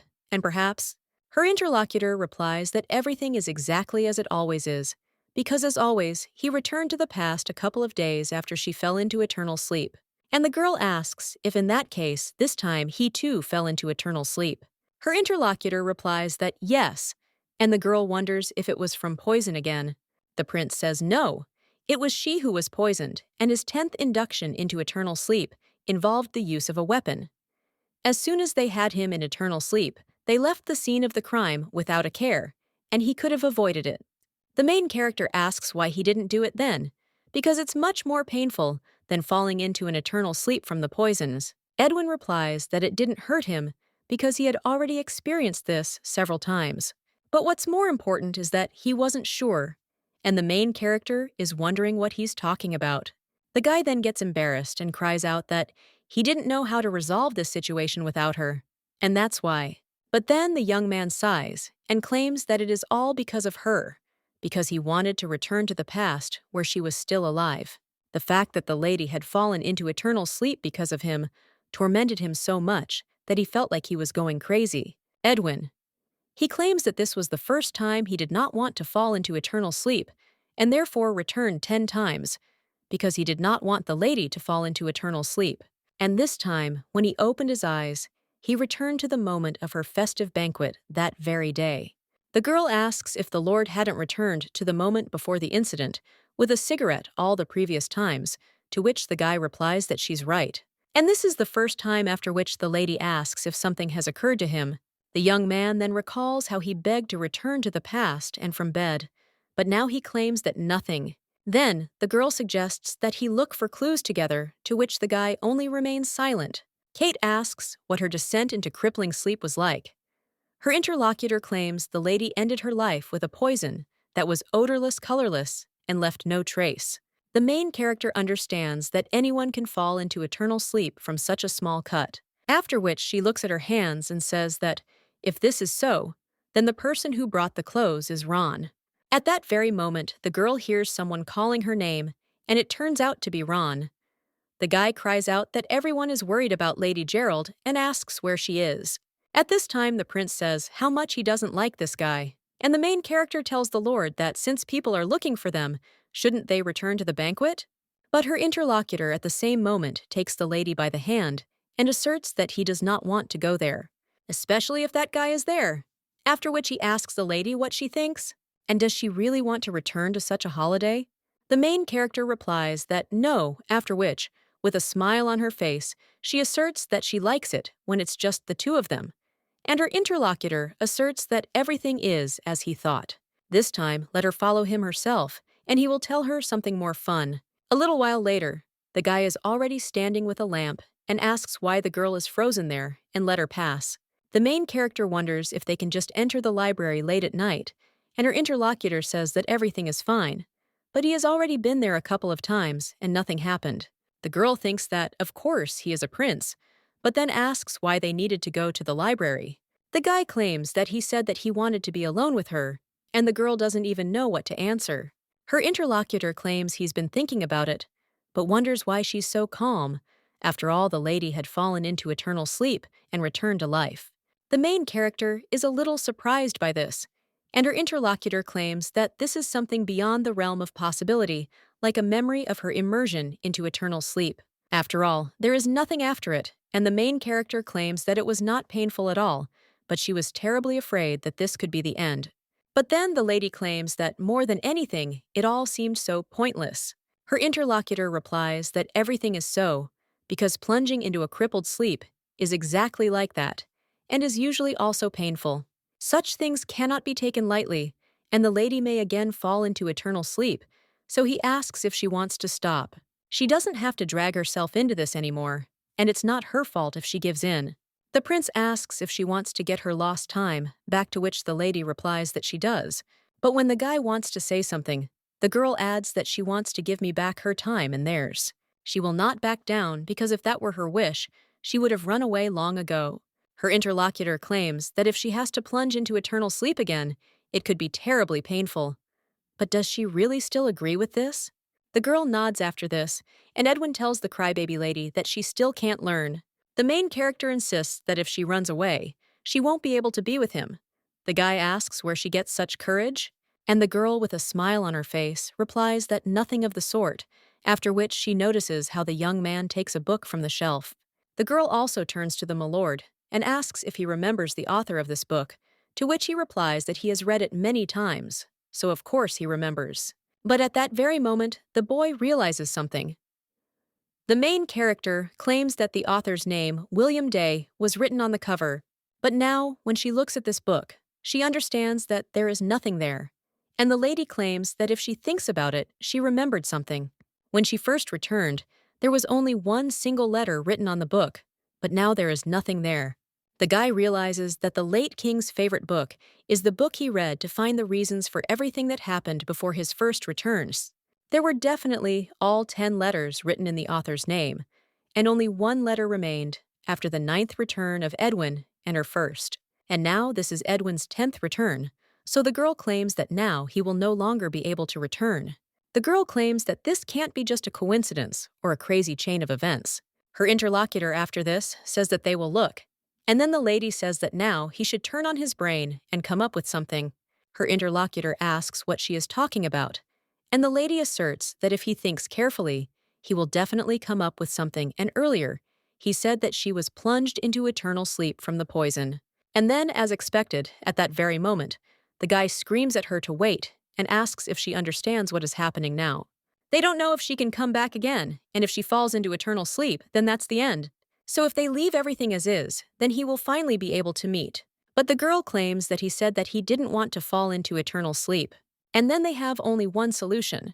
The guy says that if she continues to participate in all this, the girl asks what will happen then, after which her interlocutor suggests they forget about it. A little while later, he asks if the lady asked if the tailor had put her into eternal sleep. After which, the guy claims that it's not quite right, because when the case went to court, they let him off too easily, even with the prince's testimony. A commoner with such abilities is extremely rare, so he asks the lady what she thinks about it. Kate asks if someone else is behind this, and her interlocutor replies that this is exactly the case. After all, this is the organizer with power over the judicial system. Although he was the target, plans suddenly changed, and the lady fell into an eternal slumber. The deviations from the original plan must have made it difficult for them to hide. And during the trial, much evidence was simply destroyed. Their confidence must have been so high that even if they had been suspected, they would have gotten away with it. The main character asks if a man so powerful that he can control the court like a puppet ordered Ron to put him into eternal sleep, to which her interlocutor replies that everything is not so simple. The organizer of his immersion into eternal sleep is always the same, but the performer seems to be new every time. Then, the girl asks if it is that specific person, and the guy replies that it was the tailor who put her into eternal sleep this time. Or to be more precise, the organizer is behind it, so this time the crime could be committed by another person. Then the main character says they need to find out who wields such power. Mary adores him, and if she's excluded, they'll become the prime suspects. But then the lady realizes that since someone else is the mastermind, they can't pinpoint a specific person. Firstly, when they were able to slightly open the curtain of secrecy, they realized that there were two people, the tailor and Richard. After this, the main character remembers everything that happened, and how the butler said that this brooch suits the lady, and also how the tailor claimed that he went to Richard and asked if he could give the clothes into his hands.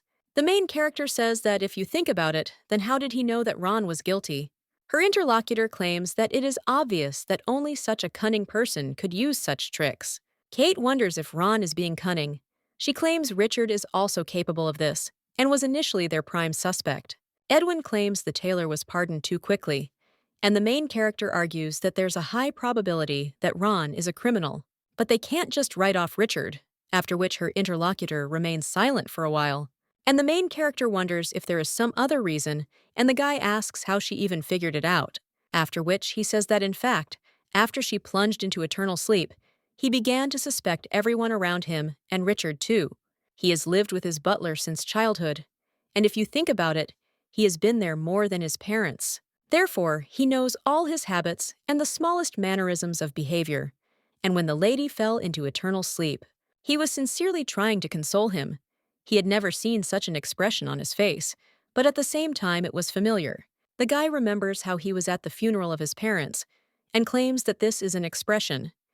If this is what he thinks about, then he cannot be a criminal. The main character then turns to the Lord and asks if he is okay, and the guy replies that it's nothing to worry about. In any case, besides Richard, he sorted out and studied everyone he considered suspicious, and only one familiar face remained. It turns out to be Ron, and the main character asks if they need to check him then, and if necessary, she can follow him. But the guy suggests that the crybaby lady calm down and asks what the most important thing he told her was. The main character asks if he really means that there will be no more returns, and her interlocutor replies that it is important. But as he said, the organizer has already started to show himself, so they need to aim for the head and not the tail. The girl asks him if he has any suggestions about what her interlocutor wants to say. But at that very moment, a ghost appears near them, and the main character looks at it. Edwin turns to the crybaby lady and asks if he is standing there now, to which the girl replies that it is so. But the guy claims he can't see it at all. The main character asks how he can't see it, since the ghost is right behind him. Edwin then starts laughing and claims that they can't be sure that he's run out of tries. At this time, the ghost is trying to say something, but the main character hears only fragments of words, after which she asks if he really said, "Come back." The prince, hearing this, is shocked and asks if this is really what he said, to which the girl replies that yes, and he just said it without a doubt, and then disappeared. The guy says the word return, after which he wonders if he really knew about everything from the very beginning. The girl asks where he wants the prince to return to, and the guy answers that he needs to return to the palace. The main character immediately picks up the lamp from the floor, after which he approaches Lord Edwin and asks if he is going to go there alone. The guy is silent for a moment, after which he continues to say how persistent the lady is, He also claims that they say that when a person changes, they are destined to fall into eternal sleep. But this is difficult for both of them to apply. A little while later, they open one of the books, and the guy claims that at the moment, he suspects two people. The first suspects are King Benson Arthur Windsor, and the girl knows him because he is his uncle, and this man was third in line to the throne after his father fell into eternal sleep. Kate understands that if she hadn't asked Ron, she wouldn't have known about this, and her interlocutor claims that he had suspected this man since his very first return, because no matter how you look at it, he looks dubious and everything. After all, he is his brother's son, and the man may want to get rid of his adopted son. The young man recalls how his mother proposed to the king to marry her. At this time, the boy was watching everything from the side, and now he asks the lady what she thinks why he didn't do anything. Since he only had suspicions, he didn't even try to find out whether this man wanted him to fall into eternal sleep. Or you could say he simply didn't want to know, because it seemed that way to him, that this man cared about him more than his own father, and that's why he didn't want to know the truth. Edwin claims that nothing has changed even now, because even now he hopes that he is not the criminal, and at some point the boy realized that with his resources, it would be impossible to pursue the king. The main character says that if he cares about him, then she cares about him too. Well, her interlocutor just sighs and asks why he is telling all this to the crybaby lady. The main character claims they now share a secret about returns, and ghosts a topic that would make them look like complete psychos if they discussed it with others. Just like he looked at her at their first meeting, after which the guy was silent for a while. The main character immediately screams that she said it as a joke, and her interlocutor replies that he knows and doesn't think that everything was so bad. After which, he remembers how the lady touched him, and claims that he is remembering her actions. Isn't it natural that he got upset, and the main character claims that this will not happen again? At that moment, it all seemed like a long dream to her, and her interlocutor was wondering if, even if it was all just a donkey, she really was touching other people's faces like that. The main character replies that she doesn't touch anyone except him, but when the lady looks at her interlocutor's grin, she becomes embarrassed and cries out what just happened to his facial expression. The guy says that instead of unnecessary debate, it is better to move on to the next suspect, and he said that he is considering two, after which Edwin claims that the second person is the Grand Duke Arvin Windsor. After Benson became king, Arvin moved up to third in line to the throne, and is currently the most powerful person after the king. And it was he who sent the prince to this place, after which the main character says that this is the place where both suspects are located. And her interlocutor says that everything is exactly like this, and therefore he must return to the palace. Kate claims that she already said that the package was with him, and her interlocutor asks if she is absolutely sure about this. The girl asks how else, after which the guy claims that he thought she said all this because she didn't understand anything, and now she knows who they are dealing with. Kate claims that she doesn't throw words to the wind, and besides, they decided to work together. After this, the guy asks if everything will be okay for the lady, because if she follows him to the palace now, she will not be able to return home for a very long time. If she ever comes back, or if she doesn't have any left, a feeling of affection and longing, after which the main character remains silent for a while. Then the girl claims that she does not have such feelings, but if he had gone to the palace without her, these feelings would have tormented her soul until the end of time. Edwin claims that there is a chance to fall into eternal sleep there, but then he also claims that trying to convince her is a waste of time, so let her come to his mansion in 2 days at noon, and they will go together. Kate claims that this may sound strange, but for some reason she is delighted, and her interlocutor asks if she is really delighted about the trip to the palace. The lady replies that yes, and the guy says that they are not going there to have fun. A little while later, the lady sits with a pen and realizes that she did not expect that she would not find the words to say goodbye to this house, after which the girl puts the letter down and understands that if she leaves it there, the maids will definitely notice. Then the lady goes out into the street and says that she may not see this street again soon, but when she returns, everything will have changed. Then the main character understands that if she is late because of such a trifle, Lord Edwin will be upset, so she should hurry. But at that very moment, someone else notices Lady Kate and addresses her. The guy claims that he couldn't even imagine that he would be so lucky, after which he says that they haven't seen each other for a long time, and the main character says yes. Ron notices a suitcase in the lady's hands and wonders if she is going somewhere far away, and maybe the lady is going on vacation. The main character replies that no, and this is not a vacation, but thinks how uncomfortable she is. The girl also claims that she is heading to the capital, and her interlocutor cries out in shock. Did she really just say that she is going to the capital? To which she replies that yes. The guy then claims that he was just about to share the news with her. It turned out that he was also going there and was invited to the palace as a tailor's apprentice. So to think that he would be able to see her there. And he's such a lucky guy. The main character asks if he'll really be going to the palace, to which her interlocutor replies that he will. And he thought that he would not be able to meet with my lady again. But everything turned out so well. The guy also asks Lady Kate if she will allow him to continue sewing clothes for her when they are in the capital. The main character then turns to Ron and asks why he continues to try to get closer to her. The lady also understands that even if she suffered because of him, there was still a time when they were happy, albeit for a short time. The girl claims that she never reciprocated his friendliness and was constantly rude to him. To top it all off, she rejected his marriage proposal.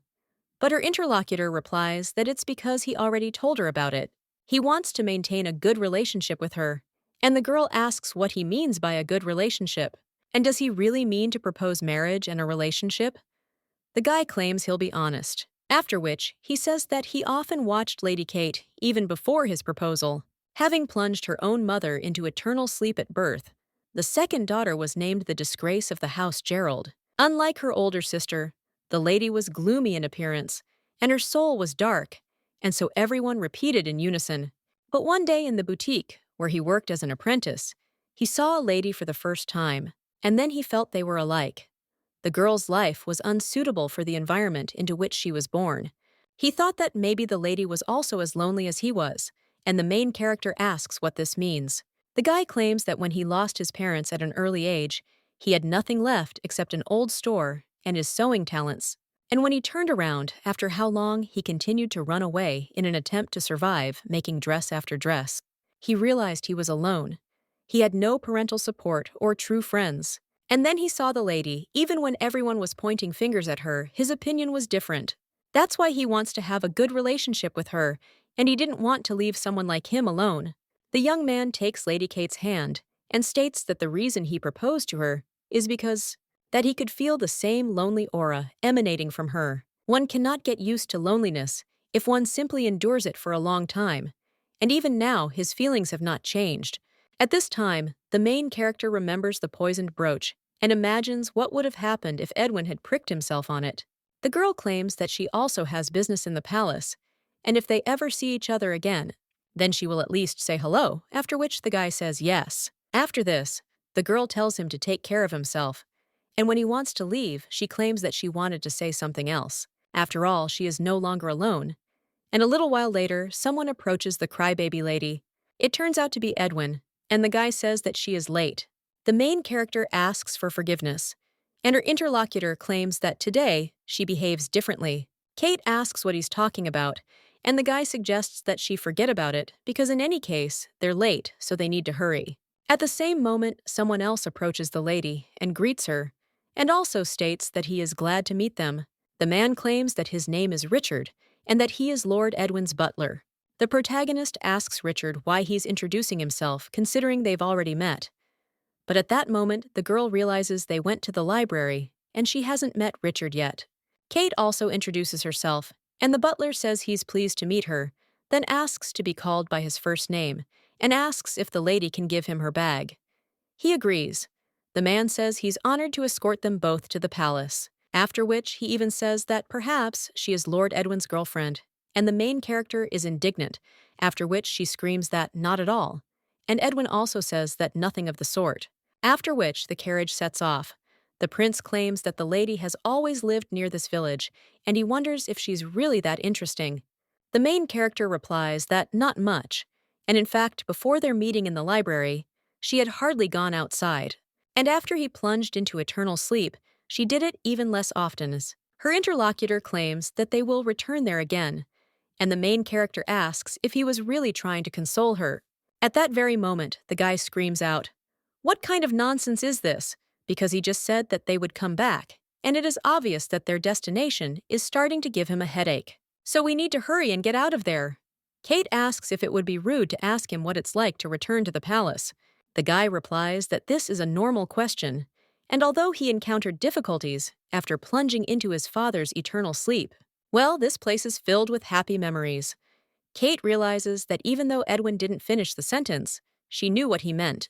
Whatever happens in the future, this place will never be the same. The main character puts her hand on his and states that she also wants to comfort him. A little while later, the girl is already getting out of the carriage, and the prince extends his hand to her. When the girl looks at her in surprise, her interlocutor asks what she is doing because his arm is already numb. The main character asks if this is really called accompaniment, and her interlocutor claims that if she knows it herself, then she shouldn't force him to say it. Kate sees the guy's red ears and then thinks what she's making up. The two head to the palace, and Edwin claims that tomorrow they will have an audience with His Highness, so she needs to understand her role. Let her listen carefully, because he speaks only once, and the lady will enter the palace as his bride, which surprises the girl, after which he starts screaming about what he is talking about. Edwin tells her to shut up because she will wake everyone up, and let the girl not understand him wrong. It's just the only way she can move freely around the palace without raising suspicions that she's agreeing to something. The guy says that this is great, and they secretly got engaged at the Gerald family estate and also came to the palace for approval of their marriage. The main character in shock repeats these words about her interlocutor, who says that this is why she continues to react like this. Then he sends her back home to something that she understands. The guy says that the lady should play her role perfectly, and he will play as flawlessly. And if we talk about what happened before, he did not do it on a whim, so let her not imagine it. The main character thinks about what he is talking about, after which she remembers how the guy extended his hand to her and blushed a little. Kate, with a smile on her face, asserts that she understands, and her interlocutor turns around and asserts that this is after all a question concerning life. A little while later, they find themselves in one of the rooms, and the girl addresses the Lord, and also asks why there is only one bed, and do they really need to ask for another room, to which the guy replies to the crybaby lady that he already said. So, the girl arrived at the palace as his bride, so it is obvious that she will share a room with her groom. The main character wants to object, but her interlocutor only says so with his face, and says that it seems she has forgotten. But he's the prince of this country, so who knows what rumors will spread if they spend the night separately? The girl replies that she knows, and he's right. But that doesn't change the fact that they only have one bed. The guy then asks if the lady has already forgotten that the person who wants to put him into eternal sleep is in this palace. They can't know if he's targeting the girl who is his fiancée, but the lady so easily fell into eternal sleep even when he was next to her. Therefore, let her remain in his field of vision and not even think about escaping from under his supervision. The main character is surprised by this, and the guy asks what it was, to which she replies that he is just worried about her. Edwin sighs and claims that the lady has become bolder since returning to life. The bed is spacious enough for two people to sleep on it, but the lady asks what if she sleeps on the sofa. Her interlocutor replies that no way unless she usually sleeps on the floor. Edwin claims that he does not sleep with her in the same bed on a whim, after which he asks if she really considers him so shameless, to which the lady replies that, of course this is not true, because she has never shared a bed with anyone, that is why she reacts this way. The guy sternly asks if she really thinks that he shared, and if she's so embarrassed, then let her sleep on the floor. A little while later, the main character is already lying in bed, and when it is almost 2 o'clock in the morning, the lady realizes that she still cannot sleep, after which she hears His Highness making a sound. And then the guy turns around in her direction. The main character realizes he's fallen asleep, and there's a deafening silence all around. The lady realizes he's not alive, so she puts her hand on his pulse, and addressing him by name, realizes he's alive after all. At that moment, the guy tells the lady to stop staring. The main character is surprised, and immediately takes her hand back, and also claims that she thought he was sleeping as Edwin immediately turns around, and they lie there in silence. The boy decides to break the silence and claims he's alive. If she wants to call him by name as a deceased person, then it is better for her not to call him at all, after which the lady closes her eyes and falls asleep. A little while later, the guy turns to her and claims that the girl has been sleeping for a long time. The main character gets out of bed, and her interlocutor says that if she woke up, then she should get ready. Kate says he should have woken her up, but her companion asks why he would do that, and if she can't even get up on her own. The guy also understands that now she'll probably apologize to him, but the girl at the same moment asserts that she agrees, and will try to do so next time. She also wishes him good morning, after which the guy is surprised, and says that he did not fall into eternal sleep and returned back in one night. The main character asks him what he's talking about, after which her interlocutor replies that it's nothing and that she should get ready quickly because she needs to go. Kate watches the guy leave, wondering if he just smiled. A little while later, the main character comes out into the hallway and asks how long he's been waiting for her. The lady claims that she still feels awkward wearing dresses like this. The prince says that if she had stayed a little longer, he would have gone alone. The lady apologizes for being late and claims she was a little nervous. But the guy replies that this is not it, and asks where the lady who was there in the morning went. Right now, she will meet His Majesty the King, and even if she does not make a big impression, let her not lose heart at the very beginning of the journey. Edwin, looking at the lady, smirks and insists that this way is better. Then he shows it all off so the lady can take his arm. He also claims that he said that they need to play their roles perfectly, so let the lady not lose her mask and hide her true self as reliably as possible, because now she is his bride. At the same moment, someone reports that Prince Edwin is entering the imperial palace, but as soon as the door opens, then His Majesty immediately runs up to the guy and hugs him, and also says that he hasn't seen his cute gray kitten for so long. The main character watches this in shock, and the guy asks how His Majesty is doing. The man asks why the guy is acting so formal. And didn't he tell him to address him casually, like in the past? To which the young man replies that he does. His interlocutor claims he prefers that title, and that it sounds friendlier. He certainly doesn't expect the guy to call him father, so let it be that way at least. The man also claims that so much time has passed, and wonders how many years have flown by. But it seems that the guy has outgrown him during this time. The king also claims that he carefully read the young man's letter, and to think that his little boy had already fallen in love with someone. But his father, who left them so early, would have been even happier than he was if he had read this letter. The young man then recalls his childhood and asks if things were like this. The protagonist realizes that this is the first time she's seen Edwin behave like this, and to think that their prime suspect is a man, Edwin holds dear. The man asks the boy where his fiancée is, since his uncle really wants to see her, and the main character wonders if he hasn't noticed her. Edwin tells his uncle that she's right in front of him, then asks the lady to introduce herself. The girl immediately bows and apologizes for greeting him so late. She claims that her name is Kate Gerald, and she is the second daughter of the Marquise Gerald. Her interlocutor then apologizes and says that it turns out that this is Edwin's fiancée. At this time, the guy asks where Her Highness the Queen is, and the man replies that she went out for a while. Well, let him not worry about it, because when she found out that he was coming to the palace, she said that she would return soon, so they would see each other soon. And also the soil of the palace. The guy spends time with his bride, and later, he will meet her. Edwin puts his hand on the main character's trembling hand and says that everything is fine. The king claims that this is all fine, but he has organized an evening banquet for them and also hopes that they will attend it. And the guy asks if he is talking about the banquet. The man replies that this is precisely the case, and since his son has returned with his bride, it would be a shame to miss the banquet.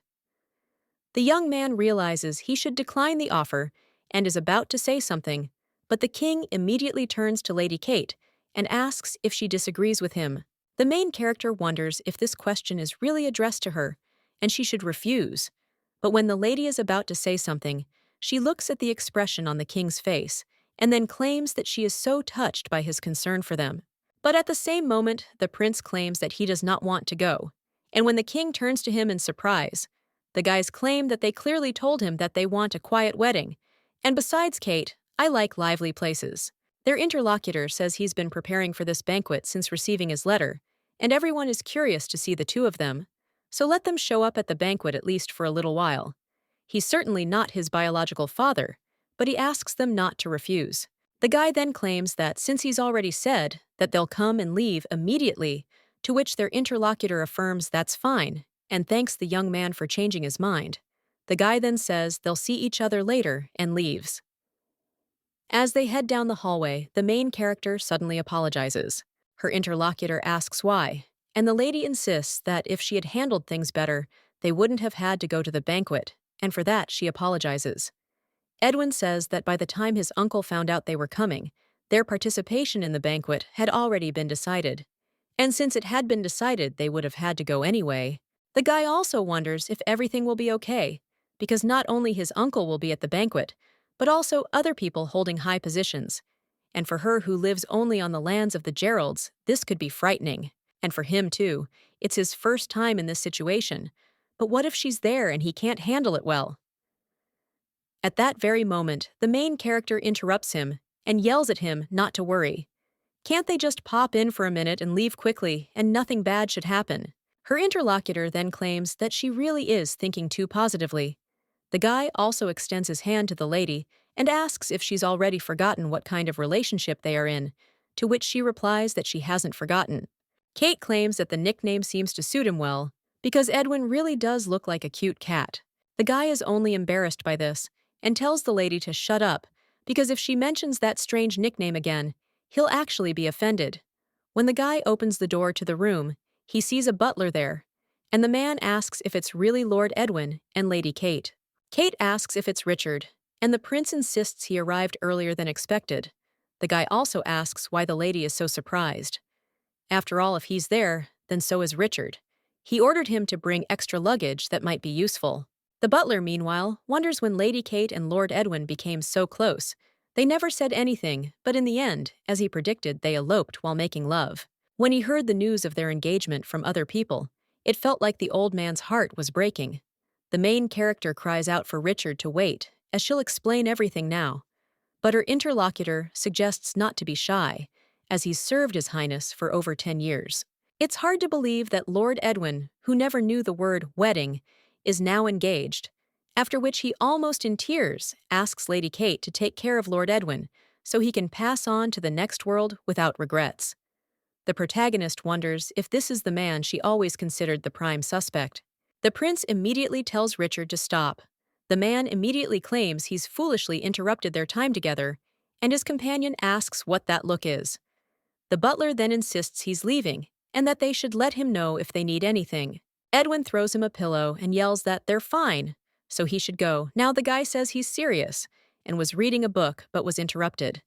He then reads his father's book again, and the main character realizes that everything is definitely the same as before, but she feels like something has changed. The place is the same, but now it looks cozy.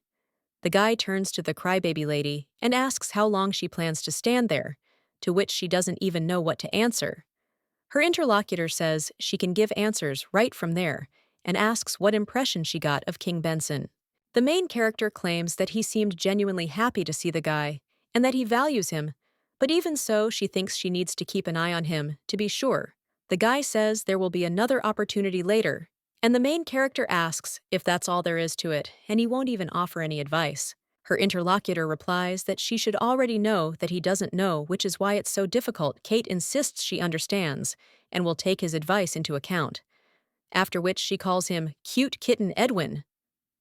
Again, the guy immediately exclaims that he warned her not to use that stupid nicknames, and the girl screams that it wasn't her who started it, after which the guy starts throwing pillows at her, and the butler, hearing all this, understands that the lovers are arguing and just making fun.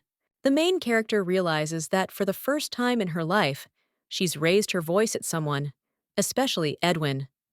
Afterward, she apologizes if she upset him. He was reading a book and didn't respond to her. The guy asks if she's really saying it's his fault, then suggests they stop as he's not in the mood to talk right now. So let her go, to which she agrees, somewhat sadly. Her interlocutor says she can come back in 30 minutes. The guy also claims he wants some privacy, as this room doesn't have a balcony, and that it might be a good idea to explore the palace.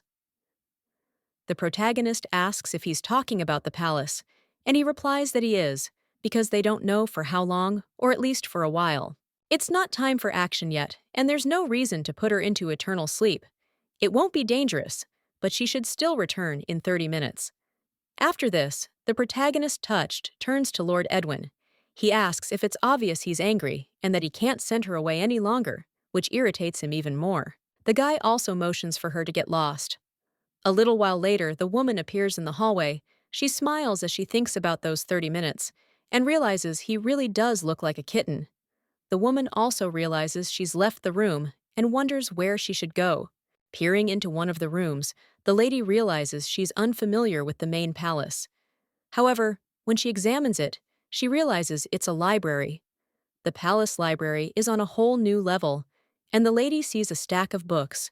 The main character picks up one of them and wonders if these books haven't been put away yet. But when she moves it, she sees someone's head there and asks if it's really that person. A little while later, the guy thanks the lady for her help and claims he was reading the books and they fell on him. This happened because he had placed them carelessly and was unsure how to get out, as the books were heavier than he thought. But then a lady appeared. The main character realizes he's read so many books and claims that he really does seem to enjoy reading. The young man replies that of course it is, and wonders if all wisdom doesn't come from books. And not just wisdom. If a book character travels, you can understand the author's worldview. And if you combine different theories, you can create a whole new world, and reading books allows you to explore these worlds. The main character thinks that he is a suspicious type, but he does not look like a bad person. And the lady says that he really loves books, so if she were an author, she would be happy thanks to people like him. The young man claims he's unsure how it would work, then asks if the woman has a favorite book. The woman replies that she prefers novellas, and the young man claims this is unexpected. The main character meanwhile reminisces about her grandmother, and then claims she also likes fairy tales. The boy insists that fairy tales are good and written for children, but many adults enjoy them too.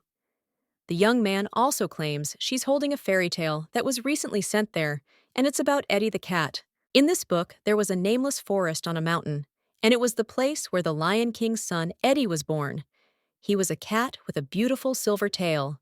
One day, the lion, while showing off his prey, said the following: he would inherit the throne and rule this forest, so he needed to be stronger than everyone else. Looking at his father, Eddie thought he wasn't as strong as his father. Looking at the dejected boy, the lion picked up the prey he'd caught. But suddenly, the meat got stuck in his throat, and so the lion fell into an eternal sleep. A short time later, the animals claimed the lion had fallen into eternal sleep and wondered who would become their new king. Someone wondered if it really had to be that cat, and whether he would ascend the throne. But even a white rabbit would do better. Eddie was confused, and after falling into the lion's eternal sleep, he was left alone, and no one paid him any attention.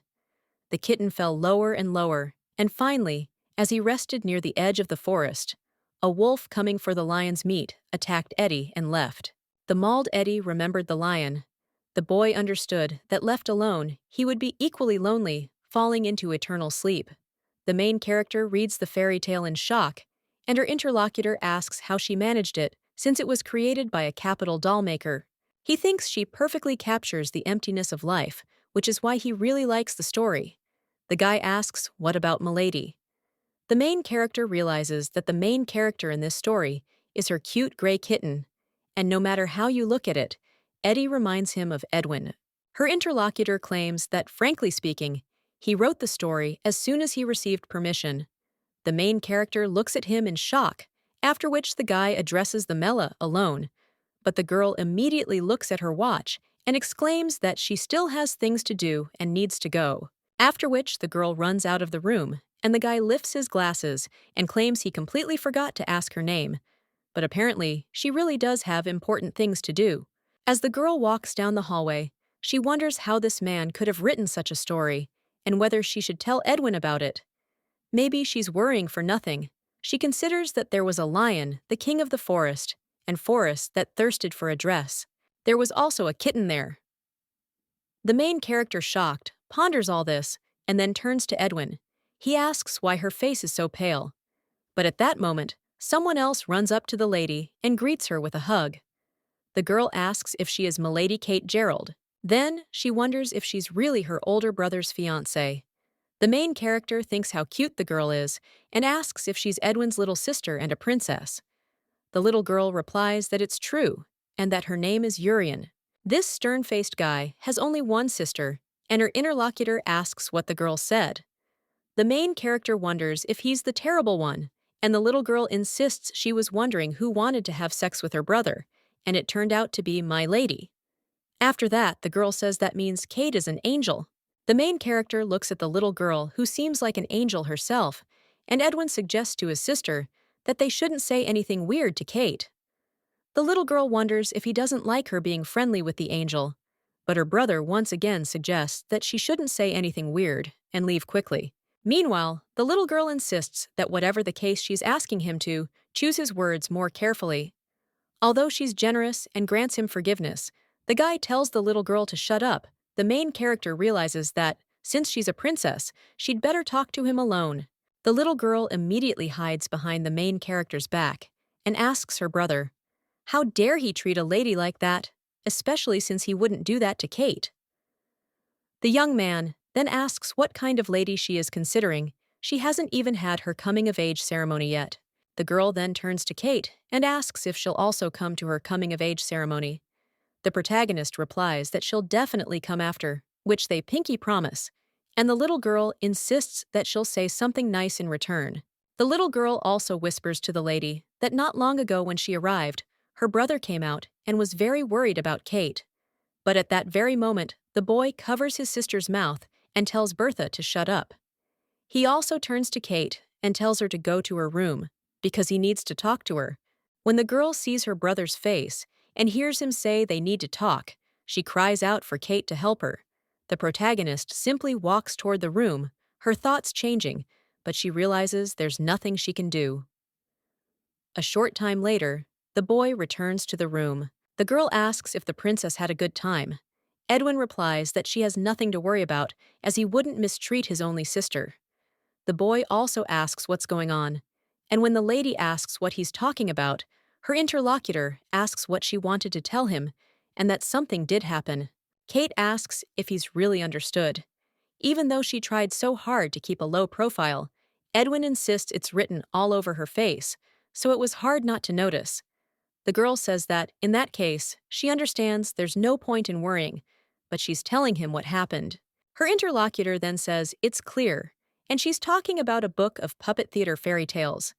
She says she doesn't know this man, and the lady replies that yes, it looks like he was a librarian. Edwin says that, although he's a calculating man, his physical description differs from what he knows, but it's difficult to judge based on hair color alone. Kate asks if he's a calculating man, and her interlocutor insists she'll see everything soon.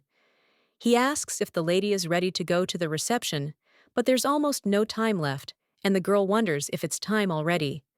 Her interlocutor insists the lady is also 2 minutes late, and next time he won't wait for her. The girl recalls the little girl's words about her brother coming out and being very worried about Kate, and she also thinks that he really was worried. The main character realizes that she must have changed, because before this was all she would have thought about. At this time, her interlocutor asks what is wrong with the lady's face, to which the girl replies that nothing, and next time, she will definitely come on time. Edwin just sighs, and the girl realizes she now has a reason to get to know him better. The lady also asks where Edwin is going, and the guy replies that they will be attending the reception, so he will go get ready. Meanwhile, the main character is thinking about the reception in their honor and realizes that even at her birthday party, she's always remained in the shadows. Of course, all this is true, and why bother with such a timid and simple person when there's such a beautiful Rosalina, though she should be used to it by now. The girl also remembers holding a book when she was little. The little girl understood that she had told her father she wanted it, and he remembered she knew she couldn't have it. But her father had given it to her, and the little girl knew it was best to thank him right then. But at that very moment, one of the young men playing bumped into the table, spilling a container of water on the lady. The man then apologized to her and asked if she was hurt. The main character just stared at the wet book in her hands.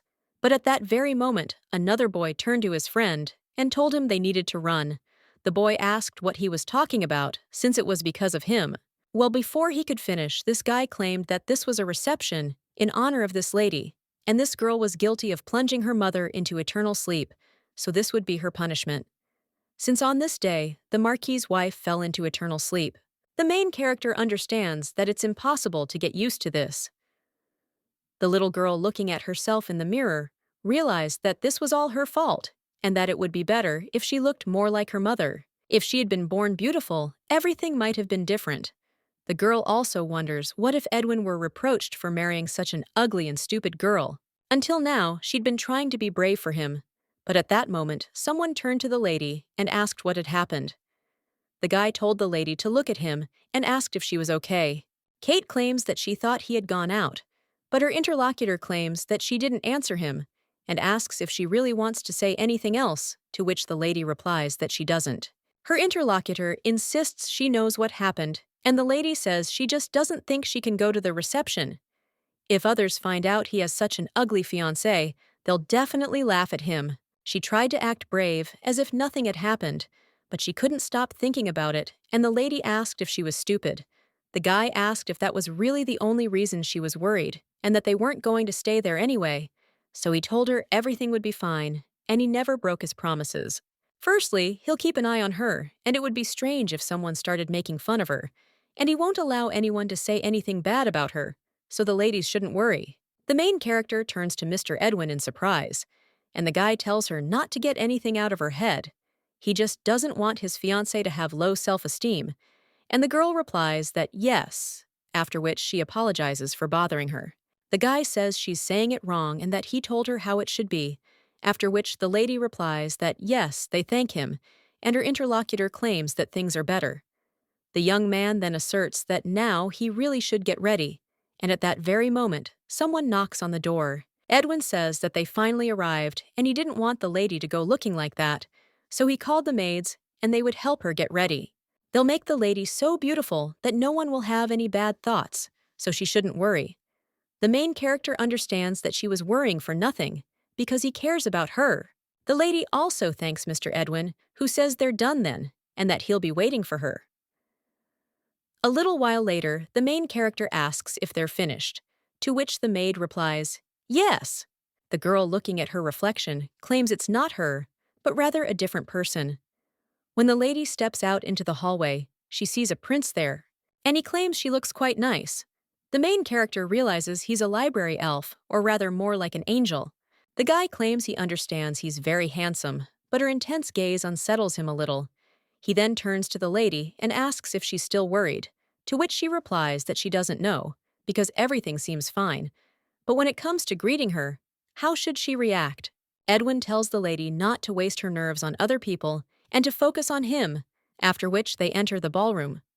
Everyone looks at the prince's bride and begins to discuss her. One of them asks if this girl's last name is Gerald, but at that very moment, the prince takes the lady by the hand and claims that he told her not to waste her nerves on them, because it doesn't matter whether she's perfect or useless, but they will say the same thing, so Kate will have to get used to this and let her just accept it and get attention. But there won't be anything fun there, and he'll be bored too. After which, the main character with a smile on her face says she'll do as the master says. The guy, however, says he'll take better care of her today, which makes the girl a little embarrassed. A short time later, the king approaches them and claims that this is his beloved gray cat Edwin. The boy addresses his majesty, who declares he is pleased to meet them and thanks them for visiting. He is also pleased to meet Lady Kate again. As promised, he won't detain them, so let them enjoy the reception to the fullest and let it pass peacefully. Afterward, the prince thanks his majesty. The man tells the boy not to call him that, then declares that he will go greet the other guests. When he leaves, the main character sighs, and her companion asks if everything is okay, to which the lady replies that it is. Her companion claims he's 80% confident of their success, and nothing bad has happened yet. Kate asks, what needs to be done? 100%.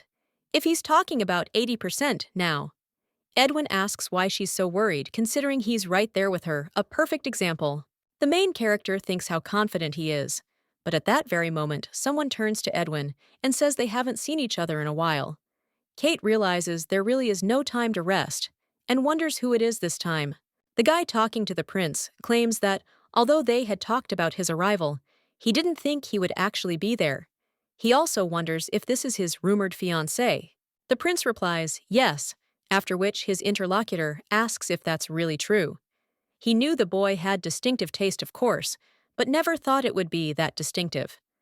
Edwin then turns to George, and he tells him to shut up because he didn't hear any politeness in his words. George is a little surprised, and the prince insists that he doesn't know whether it's due to a lack of education or stupidity, but who gave him the right to judge his choices? George tells Edwin that it was just a joke, and they haven't seen each other for so long, so why does he immediately react like that to the main characters? He suggests that he take his hands off, because if the person didn't get his joke, then what's the point? The guy also extends his hand to his fiancée and asks if this is true. He also tells the guy to look as his fiancée is also uncomfortable, and he was glad to see her, but he wouldn't like to hear such jokes in the future. Afterwards, they leave, and the prince says they need to go before their stupidity spreads to them. The main character then turns to Mr. Edwin and asks if that wasn't his friend. The boy replies that they only met a few times at the Royal Academy, and that he never really grew up in those days. When the main character wants to say something else, the prince claims that he was either worried about her or that he was hurt by their relationship, but it was necessary to dispel his misconception, and Kate asks what he was talking about. The guy claims it would be good to put an end to his illusions, and in general, he had no manners at all. He was the same way at the academy, and he would pass off insults as jokes, after which the main character tells him to stop, but he just keeps going. Kate wonders if he was really that worried about her, after which she claims that now she understands him, and the prince asks if he said something funny, and he just hates talkative idiots like those from that studio. But at the same moment, someone else addresses Prince Edwin, and the main character thinks who else it is, but when she sees the blonde hair and face of this guy, he wonders if this is the same library patron. Edwin immediately turns to Kate. But when he's about to take her hand, the blonde man immediately grabs the guy and says how annoying it all is, because if he's visiting the palace, he should let him know too.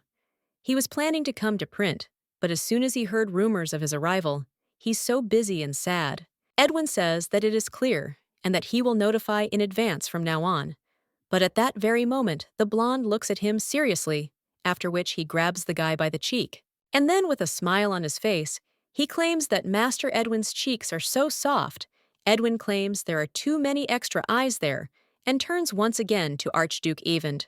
The protagonist realizes who this man is. The young man turns to Milady and claims they recently met in the library. He also asks if she remembers his story about the cat.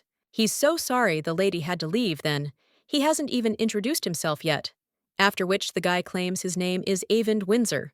The lady understands that he is an archduke, as well as the chairman of the noble council, and third in line to the throne. The girl immediately introduces herself, and the guy asks if this means she's the Marquis Gerald's daughter, and he didn't expect to see her at the palace. The guy also claims the lady has come from far away, but at the same moment someone else suggests they pretend they don't know each other. It turns out it's Edwin, and the guy asks if at his age people don't forget old things, but he was the one who sent him there. The boy replies that it was the only option since Master Edwin needed a break at the time, and even for him who had traveled all over the place, Marquis Gerald's territory seemed like a unique place. Considering the current situation, his decision was the right one. After all, Mr. Edwin met his love there, after which the boy cries out that Miss Leah is with him. He also tells Mr. Edwin that he thought he wasn't interested in girls. After which the boy claims that it doesn't matter to him who Mr. Edwin loves. Well, he was simply cut off from the whole world, and he didn't even have a loved one, so he and Leah tried to get to the bottom of the truth, and then they decided that Mr. Edwin was not interested in girls. But at that very moment, the guy grabbed his interlocutor by the face and screamed, "What kind of nonsense is he talking about?" Because he didn't want to marry the first woman he met. And since he's already said everything, he should go away and never say anything like that again. The blonde insists he's known Mr. Edwin since he was in diapers, and surely he won't tell him anything. The main character realizes she's experiencing a kind of déjà vu, as if she's just met the butler, but it seems Edwin can't be stopped. At that very moment, someone else addresses the lady. It turns out it's the prince's younger sister, and the little girl claims she's finally found Kate. The main character says they've finally met, and the little girl immediately hugs her and says yes, she's so happy to see her again, even though they only saw each other recently. At that moment, Edwin approaches them and claims he just walked away. The little girl then tells how Eyvind wouldn't let go and squeezed her cheeks. The main character says what a little bunny he is, and that she should have run while he was distracted by them. The main character then asks how Miss Urian can be so soft and cute, and the little girl claims that someone was looking for Kate, so she wanted to take her personally, and the girl asks if someone was really looking for her. The little girl replies that yes, and the woman said she was from her family.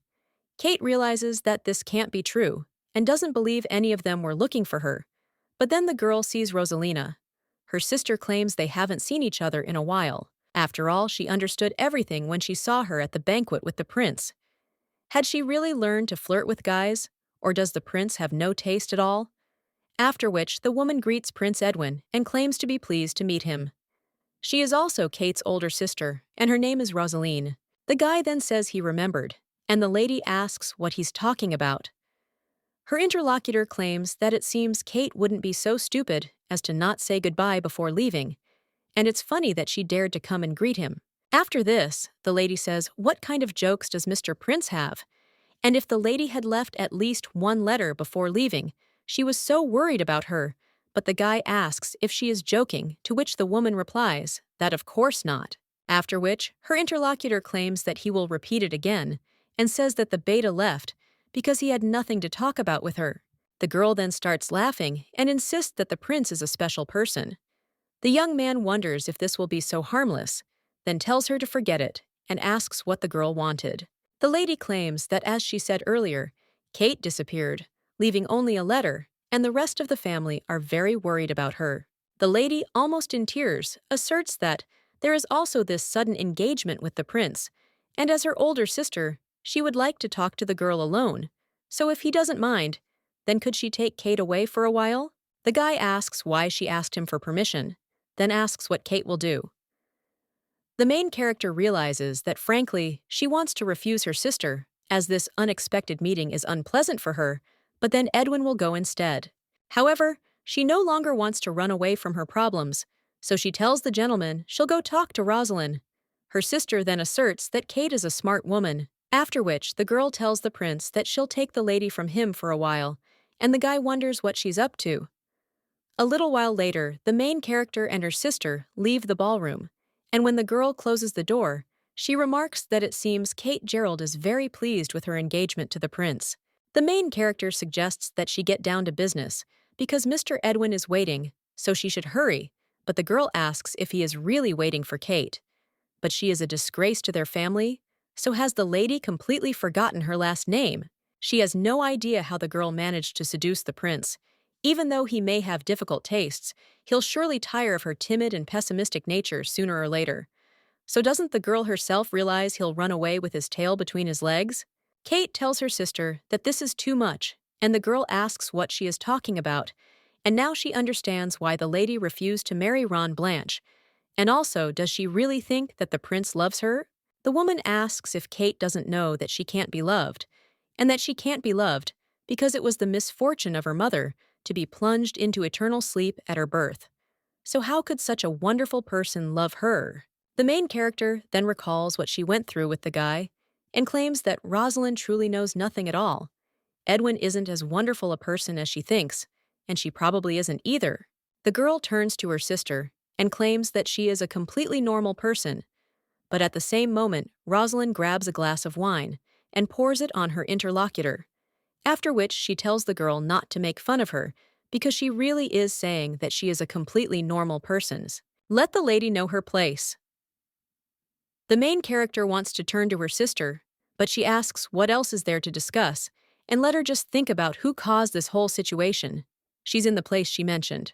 Well, at that very moment, someone else appears behind the lady and claims that he is apologizing, after which he pours a glass of wine on her and claims that his hand accidentally twitched. You could say it's a huge scandal after all. How could a simple marquise's daughter treat a prince's fiancé like that? The guy also takes the main character's hand and says he hopes they never see her again. For their information, this is no joke. As the girl walks down the hallway with the prince, she thanks him and claims he had to help her again. The guy says, "Well, who's talking?" And when the girl asks what he's talking about, the guy suggests she forget it, saying she needs to go as exactly 30 minutes have already passed. The heroine smiles and replies, "Yes." A short time later, they find themselves outside, and the lady claims the entire sky is covered in stars. At that very moment, she sneezes, and the prince immediately takes off his cloak, claiming there are two ways to look at people. The main character asks which ones, and her interlocutor claims that, with some, he looks at the real her, and with others, he looks straight into her soul, and he says that two of them are more important. That's why you can't judge people only by their appearance. And this is what his mother told him, after which the girl claims that she understands. Mom said nice words to him, but the guy claims that this is not what he meant, and that she has both qualities in abundance, because she is quite beautiful. But the guy cannot utter the last word normally, after which he tells the lady to forget about it. Kate wonders if this is really what she thinks, and it looks like Edwin, after which the lady asks what he said about the guy, saying that nothing, and let her just forget about it. But in any case, who invited her sister to the palace. And the lady spent so much time getting ready, but in the end, everything was ruined. The main character, meanwhile, recalls how he wiped her tears with a handkerchief, then asserts that what's inside is more important than what's outside. Her interlocutor asks if she's joking, to which the lady replies no. Edwin suggests she go back anyway, as her clothes are wet and it's cold there. The protagonist is immediately surprised, and then tells Mr. Edwin that the ghost of His Majesty, the former king, is there. The boy then asks if he's in that direction, and insists that, as he didn't say he's arrived at the palace, the young man also asks what he meant, after which the man turns to the castle and looks into one of the rooms. Edwin asks my lady what is there, and the girl claims that he simply remained silent and only looked in that direction, after which the lady points to the place where he was looking. The boy is surprised by this, and claims that this is his mother's room. Leah Arthur Windsor is the widow of the late king, and the wife of the current one. The main character wonders how much she knows about her, and realizes that she only knows what Ron told her. Someone claimed that this was a woman who was blinded by power, and she only got into trouble when she immediately married her late husband's brother, and she was definitely the first to seduce their wise king. Kate understands that these are just rumors, but she too once succumbed to them. A short time later, the queen arrives at the palace and says they haven't seen each other for a long time. Someone present claims that Her Majesty must be very busy with state affairs, and she apologizes to Lady Leah for not being able to greet her, after which the woman approaches Edwin and says that he is her sweet kitten, and also asks if he chewed well. The woman also says she's missed him so much, and then wonders if he won't even answer, even though it upsets her so much, and he was well received at the palace. The woman also looks at the main character and asks if she's the bride.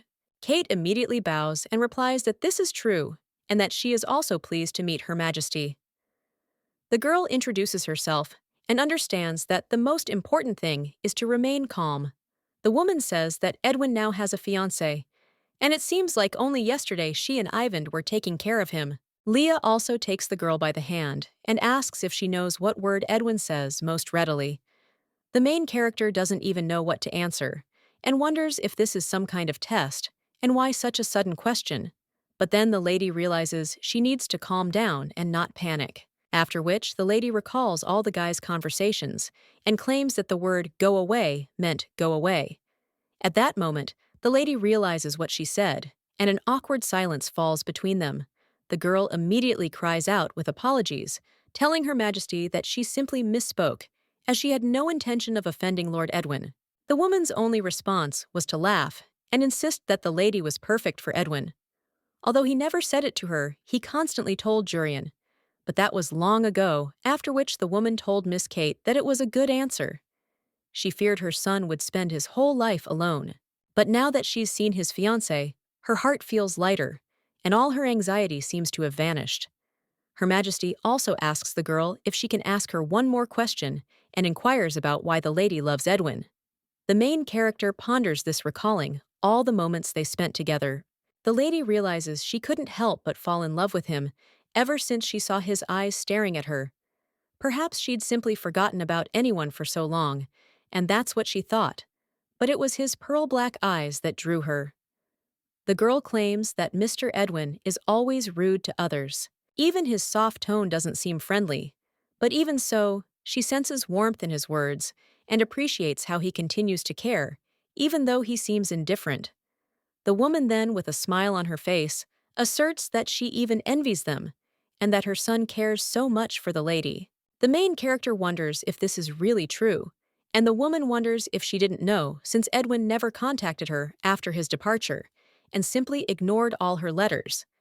But the woman insists he has a good relationship with the princess, and Her Majesty claims that Urian didn't know this either. And frankly, he's acting this way because he hates her new husband. The main character asks what she's talking about, and the guy suggests they stop chatting. The queen then asks if she can't even talk to his fiancé anymore. The guy insists that she's been really busy lately, so there's no point in wasting your time on this. He also turns to Kate and tells her he needs to talk to the queen and that it's time for her to go. The lady then turns to Mr. Edwin and asks if he's okay, to which the guy replies that everything is fine, and then suggests she go. A short time later, the main character is already walking down the street, wondering if everything will be okay with Edwin. This time he pulled his hand away, and according to Edwin, the prom queen is a good person. But the girl wonders if the rumors were true. At that moment, someone else addresses Lady Kate. When the girl turns around, she sees Ron there, and the guy says it's really her. He also claims he accidentally saw a lady passing by and decided to follow her. Their main character asks if it's really Ron. An awkward silence falls between them, since the guy is human. He tried so hard to propose, but the lady turned him down.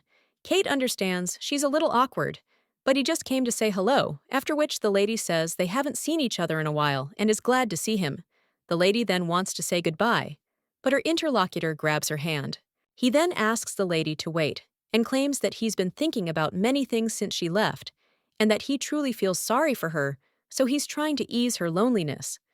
But the main character tells him to let her go, after which the young man apologizes.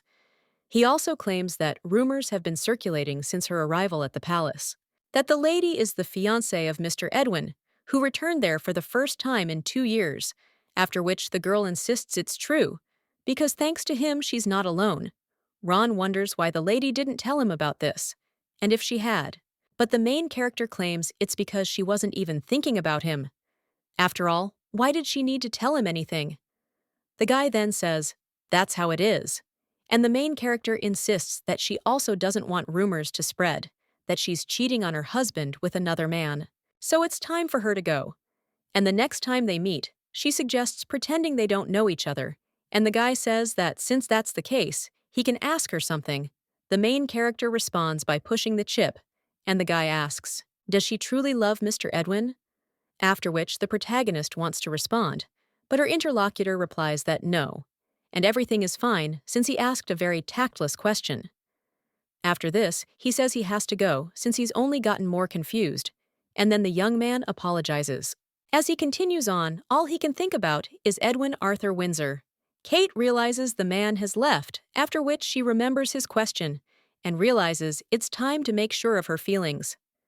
A short time later, the lady is leaning against one of the columns, wondering what to do. She seems lost, but she was just walking from the garden. And is she really suffering from topographical insanity? It seems the girl is so used to walking with Edwin that she's forgotten the layout of the rooms, so she should be more careful next time. The girl realizes she could certainly ask someone for directions, but there's no one there, and it seems she needs to go that way. But when she turns the corner, she sees the prince standing before her and asks if that's really Mr. Edwin. And the guy then asks why she's there, and the lady replies that she's just a little lost, but then notices something under Edwin's eye.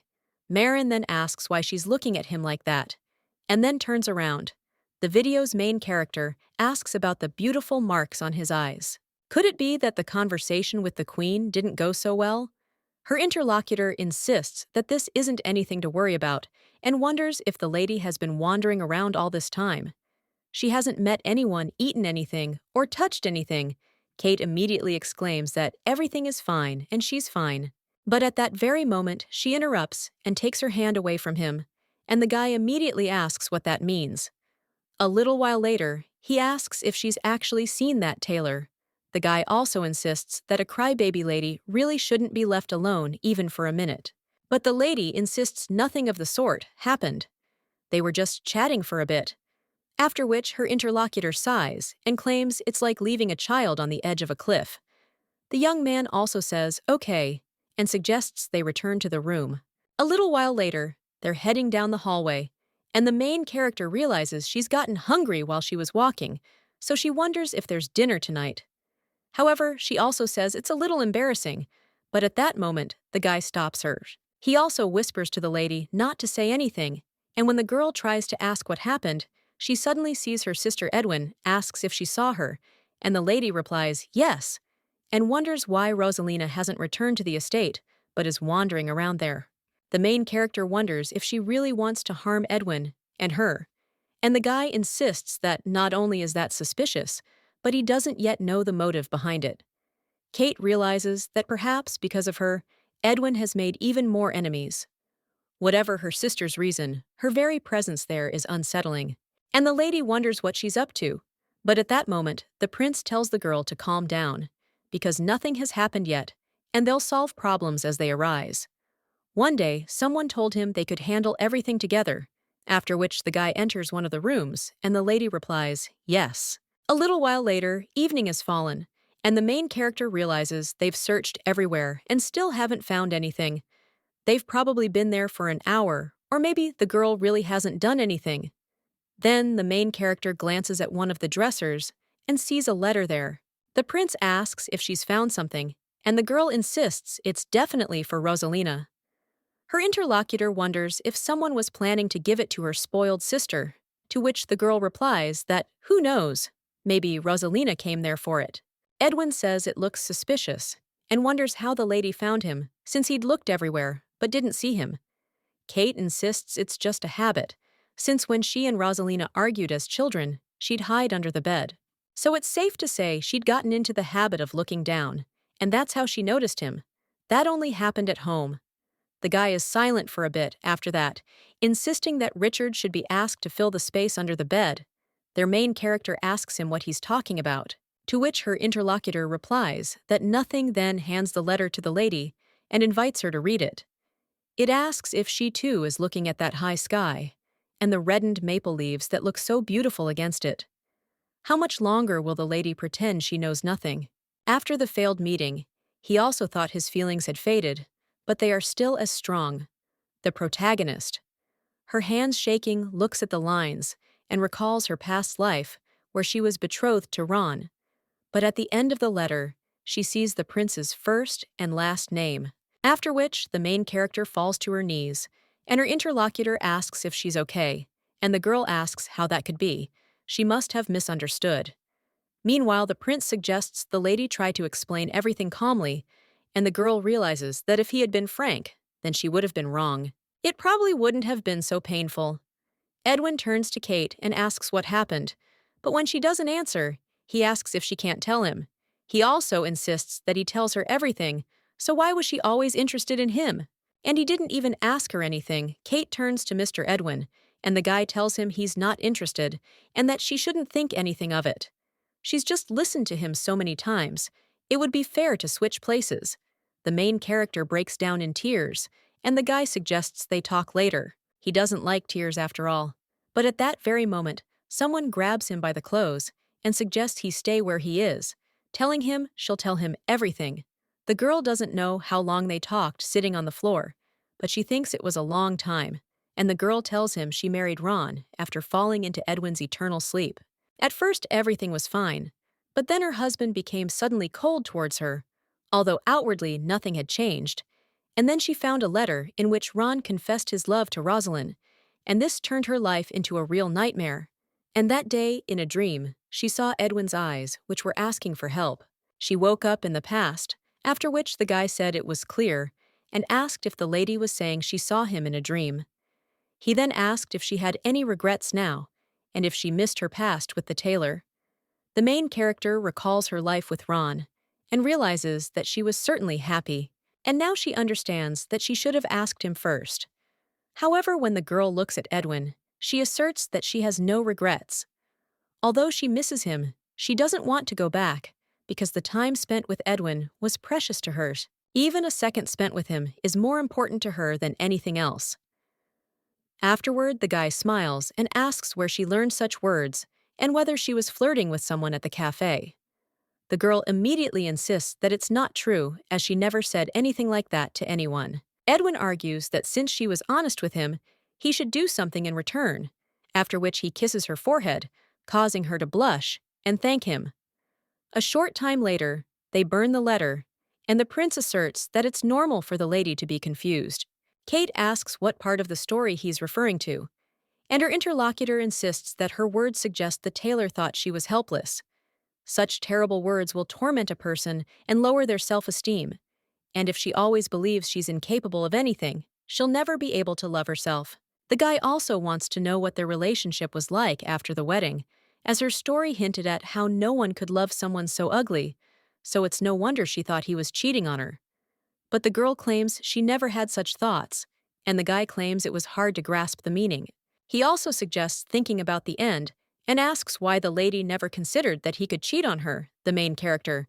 Meanwhile, recalls how he told the others to leave, and then asserts that she believes he's not that kind of person. The guy asserts that he understands that a person's actions are no less important. But then he asks if she's remembered something strange, after which the lady merely smiles and insists she meant to say he's very caring. But the guy merely says the crybaby lady's face is swollen and asks if she wants to go wash her face. After all, that would definitely make her feel better, after which he throws the girl out. She realizes he seems embarrassed by her words. He looks like a kitten with its claws out. The girl also claims she's going to take a bath. But at that very moment, she hears Richard's voice, and the man asks where Lady Kate went. The boy replies that she went to take a bath, after which the butler asks if they've really gone that far. But the prince exclaims, "What on earth was he thinking?" The butler replies that he was just joking, and besides, Master Edwin didn't go with the lady. But the boy exclaims, "What is he thinking? It's all wrong." The man then places his hand on his master's shoulder and insists that the engagement is a step toward maturity, and it's okay if he wants to speed it up. He understands everything, and now his responsibilities also include preparation. The main character finally breaks down and opens the door, shouting for him to stop because everything was wrong. After Richard left, they talked for a long time about things they couldn't talk about before, not just about Ronnie. There was a conversation about what to do with the family after their mother's eternal sleep, and also about what to do with Rosalind. The prince claimed that the more he thought about it, the more disgusted he became, and he was referring to his older sister Kate. She'd be the only one who would have found the letter and hidden it because of a misunderstanding. But the sheer audacity of writing a letter about liking someone was a clever but vile act. Avond also wonders if the lady doesn't want to change the situation. He may have burned the letter, but the envelope remains. Even if it were tomorrow, before the lady leaves, he could punish her if she wants. She will pay for insulting the royal family, but the main character replies that she doesn't want that, and it would be right for her. If only Rosalind were punished for tormenting her. Right now, she wants to focus on Edwin's situation. It might be hard to let the real culprit go after he did nothing, but as long as they have evidence, they can charge Rosalind later. The guy, all embarrassed, then insisted it was both sweet and silly, since the lady was completely unaware of anything. After that, Edwin began to treat her kindly, but it only lasted a moment, and even then it felt different. A little while later, the main character is already sitting in the garden with a cup of tea, and someone shouts at the lady and also asks whether, despite the fact that there is someone in front of her, the lady is thinking about something, after which the main character apologizes and asks if Princess Urian spoke to her. The little girl asks if she was even listening, and the main character claims she had something else on her mind and asks if she could explain it all again. The girl says that just as she asked Kate, she'll quickly explain again, and she mentioned rumors of a ghost. Late in the evening, when the moon is shining, a ghost appears within the city walls, and the main character thinks that this cannot be, after which she asks if there is really a ghost there, to which the little girl replies that there is, and they say that this ghost looks like their late father. The girl also wonders if this is really their father. She wants to see him with her own eyes, but she doesn't even know if she'll be able to. The main character wonders how this is possible, considering she can't approach Edwin right now. But perhaps it has something to do with his situation. However, the girl understands that, firstly, it is certainly not the same, but what if the rules have changed again and again? What should she do if the guy again falls into eternal sleep? But it would be strange to continue to progress, if then she had to start all over again. The little girl insists she's terrified to go alone, and frankly, if it really is her father, she'll be the one. But at the same moment, the main character tells the lady not to worry because she'll be going with her, and the little girl asks if she's serious. The girl immediately hugs Kate and claims she really is an angel, and the protagonist understands that anyone looking at this will think the princess is an angel. The little girl then turns to Kate and asks if it's true that she likes her older brother, and the protagonist replies that, of course, and she really does like him. Then the little girl asks if the lady should meet that guy again, and the main character asks what she's talking about.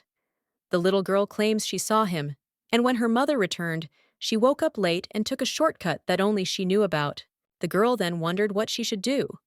What if she was late and couldn't even meet her mother? She had even prepared a gift, and she should be more attentive. Urian understood that she would soon be an adult, so how long could she continue to behave like this? But when the lady continued on into the garden, she saw Kate talking to a blonde man. The girl claims she couldn't overhear them and knew she should leave, but she thought the blonde man was heading her way. However, his expression as he passed her was a little frightening. The main character realizes she was talking about her meeting with Ron and tells the little girl not to worry as they have no reason to meet. The girl says that even if that were the case, it would be useful to be a little more careful. Kate replies that she's already very careful, so there's no need to worry about her too much. But the little girl claims it's hard to even predict what someone with that expression will do. The main character understands that the princess probably has a lot to do, but she can't believe she's growing so fast. After that, Kate tells the little girl not to worry, as she promises to be careful. A short time later, the protagonist wakes up and remembers the princess's words about wanting to meet at midnight, after which she told the lady not to be late. Kate also looks at Edwin and realizes he looks tired, so she shouldn't wake him. The girl puts on a cape and takes a candle in her hands, after which she is about to go out into the corridor, but at that moment, someone comes up to her from behind and asks where the lady is in such a hurry. The guy also approaches the lady's ear and claims that she seems to want to run away. The main character is shocked, unsure of what to say, and wondering what excuse to come up with. Edwin tells her not to worry, because he knows the lady isn't the type to run away after going so far. But didn't he tell her she shouldn't be wandering around alone like that? And was she really that desperate to get into trouble? The girl immediately apologizes for promising to meet the princess, and the guy asks if that's really true, after which the main character explains what happened. The lady claims there were rumors, so Princess Jurian and she decided to meet at midnight. The boy then asks if the lady really planned to keep him in the dark, and the girl claims they initially simply decided to check if the rumors were true, since he couldn't see them. Edwin says that's true, but still 2 women alone in the middle of the night, and did she even consider it dangerous? The main character looks at him with a bit of surprise, and the guy asks what the expression on her face is, to which she replies, "Nothing." He also realizes he'd probably be angry if she told him now that he'd acted like a gentleman. Edwin says they'll go together anyway, since he was planning to clear up the rumors, so now's the perfect time. A little while later, they're heading down the hallway, and the main character asks him if he didn't know about the rumors, to which he replies that he has ears too, and didn't come there to chill. Kate asks what he's thinking and why. Until now, he has not shown himself to anyone except them, and he has never appeared to, which the guy replies that, who knows, after which he asks why only he cannot see him. When all this time he'd seen him, the guy also says how funny it is. But then the main character claims that they've arrived and that they'll reach the city walls by this ladder, so she suggests they wait for Urian there. A little while later, the girl approaches and sees Kate, but then she also sees her brother, who claims the girl is late. The little girl insists she arrived on time and wonders if this lady really asked him to go with her, to which the main character replies that it's not so. Kate also whispers in the girl's ear that he went because he was worried about the baby, and she asks if that's true, insisting that it doesn't suit him at all. The prince, meanwhile, simply tells them both to follow him. A little while later, the guy insists that they need to blow out the candles there to avoid being caught, so let them be careful and not get lost. When they approach the knight's post, They hear one of them claim that this is what he was talking about. Another asks if it really appeared this evening too, but his interlocutor asks why they're so worried about it. Either way, this guy is lying. The red-haired boy replies that no, and they're the first guys on this shift, so they don't know. But it's true. One of them smiling says, of course. But at that very moment, one of the knights sees this ghost causing him to collapse and screaming for them to look. The deceased king is there, and it's his ghost. The others also scream in horror, and the prince asks if he's really here, to which the main character replies, yes. And she barely sees him, and the boy claims he can't see anything at all. The little girl wonders if her brother really can't see him, and he starts crying. Then the ghost moves on, and one of the knights asks where he's going to, which the other replies he doesn't know.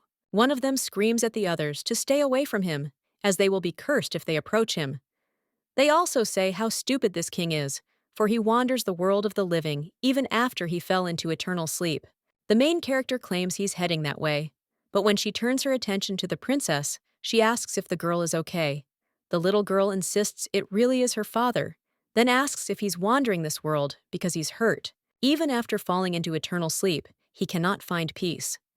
Afterwards, the little girl wipes away her tears and offers to follow him, to which the other two nod. When they reach the street, Edwin asks the lady if she can see where he is, to which the girl replies, no, that she can't see anything. But he was definitely there a moment ago, and the girl wonders where exactly he went.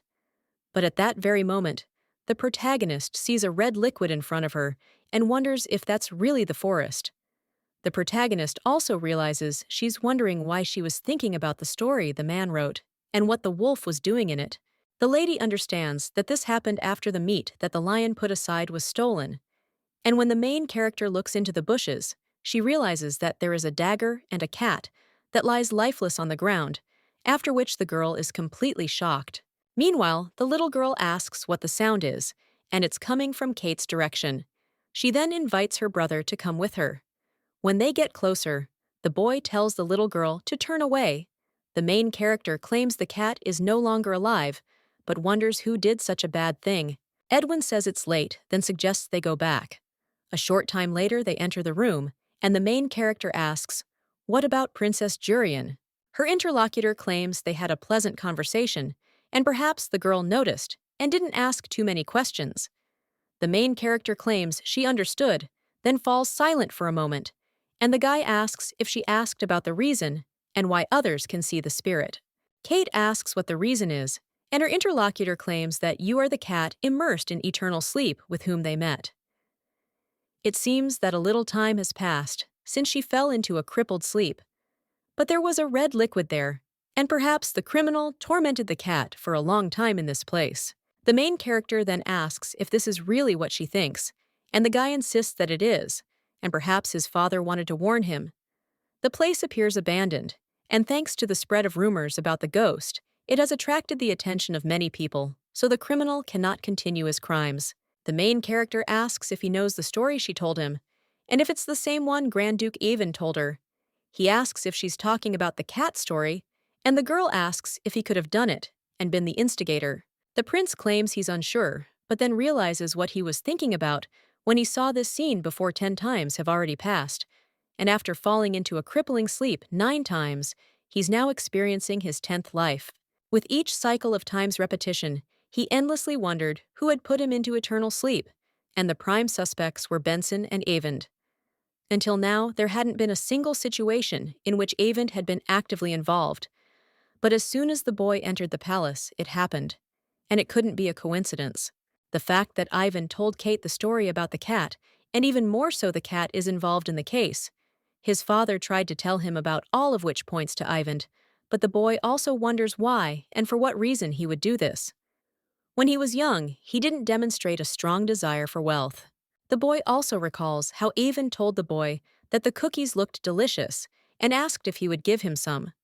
The boy insisted that the Grand Duke had a lot of money, so wouldn't he be ashamed to take sweets from a child, to which the boy merely replied that he didn't have much.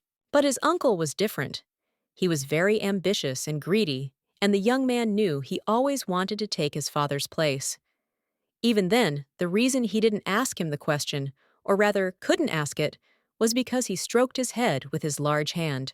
All his sadness over his father's disappearance melted away like snow, and even the thought of asking if he would put him into eternal sleep no longer crossed his mind.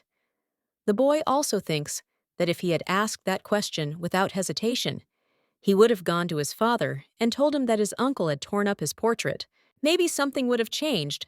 But then the boy realizes that now he's not thinking about regretting not telling his father. After which the young man continues to insist that he's such a fool. He knew no one would help a prince like himself, who had nothing, so being so upset would put not only his life but Kate's as well. He also claims he hoped his uncle wouldn't commit a crime, like a powerless fool. The main character claims that everything is wrong, and frankly, she thought of him as a dominant and suffocating personality. But if this person is dear to him, then he will be dear to her too, and she already said so. The guy replies that this is true, and she already said so, but the question hasn't been answered yet. The girl says that now that there's a plethora of suspicious evidence on both sides, everything has become even more confusing.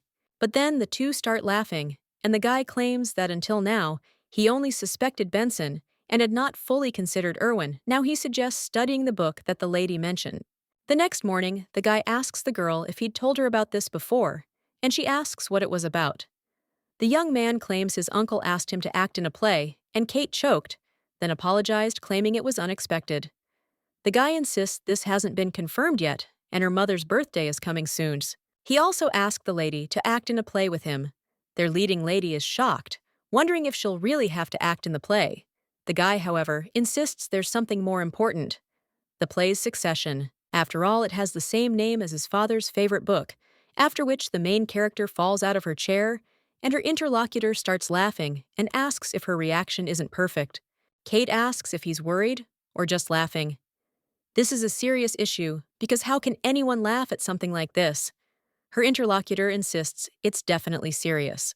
The play is called the same as his father's favorite book, and besides, not only is he in it, but so is the lady. This play was created by Grand Duke Avend, and the main character asks if that's really true. The young man replies that it is, and it's definitely best to refuse. A play proposed by his uncle and sponsored by the Grand Duke. Accepting it would be like walking into a snake's mouth, but the main character asks if he refused out of nowhere. Why is he telling her about it? The young man claims the lady is observant, and he tells her this because he wants to ask her about something, and she wonders if he's really talking about her opinion. Edwin insists that the Grand Duke's sponsorship of the production is a closely guarded secret, and maybe even his uncle doesn't know. The main character asks how he found out about the guy. Then he claims that, as he said earlier, he did not come there to remain silent, and he is not completely reliable, but he thinks that he found a source of information, so he left it to him to study the history of Eddie the cat. Perhaps they could get a clue that would corner the Grand Duke and capture him, but in the end they didn't succeed. When they dug up dirt on people, they discovered that no one was clean. He somehow was spotless. The investigation he conducted on the lady was the same, and in the end, they had no physical evidence. Simply put, they're in a situation where there are no other avenues of investigation, so the young man suggests using a play to poke them. The main character asks what it means, and the young man claims that if you poke the snake's tail, a head will appear. Grand Duke Ivan sponsored the play, and Uncle Benson suggested it to him, and both will come to see it. It's a kind of message delivery through the play, and they'll allow the true culprit to become aroused and reveal their identity. The main character asks if he's really saying they'll find the culprit by slightly altering the play, to which the guys reply that it's true, and not such a blatant option. By changing the plot lines, the props, or even the hand holding him, they will change the meaning of the production. These two are both fans of plays, so they can immediately tell what he's doing. The main character then turns to Lord Edwin's. The guy asks if she doesn't like him too, which she replies that she doesn't, then insists that he's simply wonderful because she can help too. The truth is she's really bad at acting. The guy asks her if she's only just realizing it, and if he was perfect from the start. Kate realizes he truly has good self-esteem. She even feels a sense of déjà vu. The young man realized he thought he'd praised himself too freely. Afterward, they discussed how to put the plan into action, and how they could simultaneously perform the play and convey the message. A little while later, The guy claimed that everything was approximately finished, and there were words about how he already knew that they wanted to put him into eternal sleep. But he was a prince without style, not worthy of this, and he had no claims to the throne or power. Therefore, he asked to be allowed to live in the village until the end of his days. The main character wonders if this appeal will work, but her interlocutor claims he hopes he'll get through them, and that this is just the plot of the play. The true goal of this play is to see who will be more aroused after seeing the message. If they can identify the culprit and resolve the matter with a simple conversation, that would be the icing on the cake. The protagonist asserts he's right, but then points to one of the lines and asks what it means. After all, she doesn't think that this language is used in their country, so she doesn't know what he wrote. The guy is silent for a while in response to this, after which he claims that she doesn't need to know, and he just wrote it down because it came to his mind.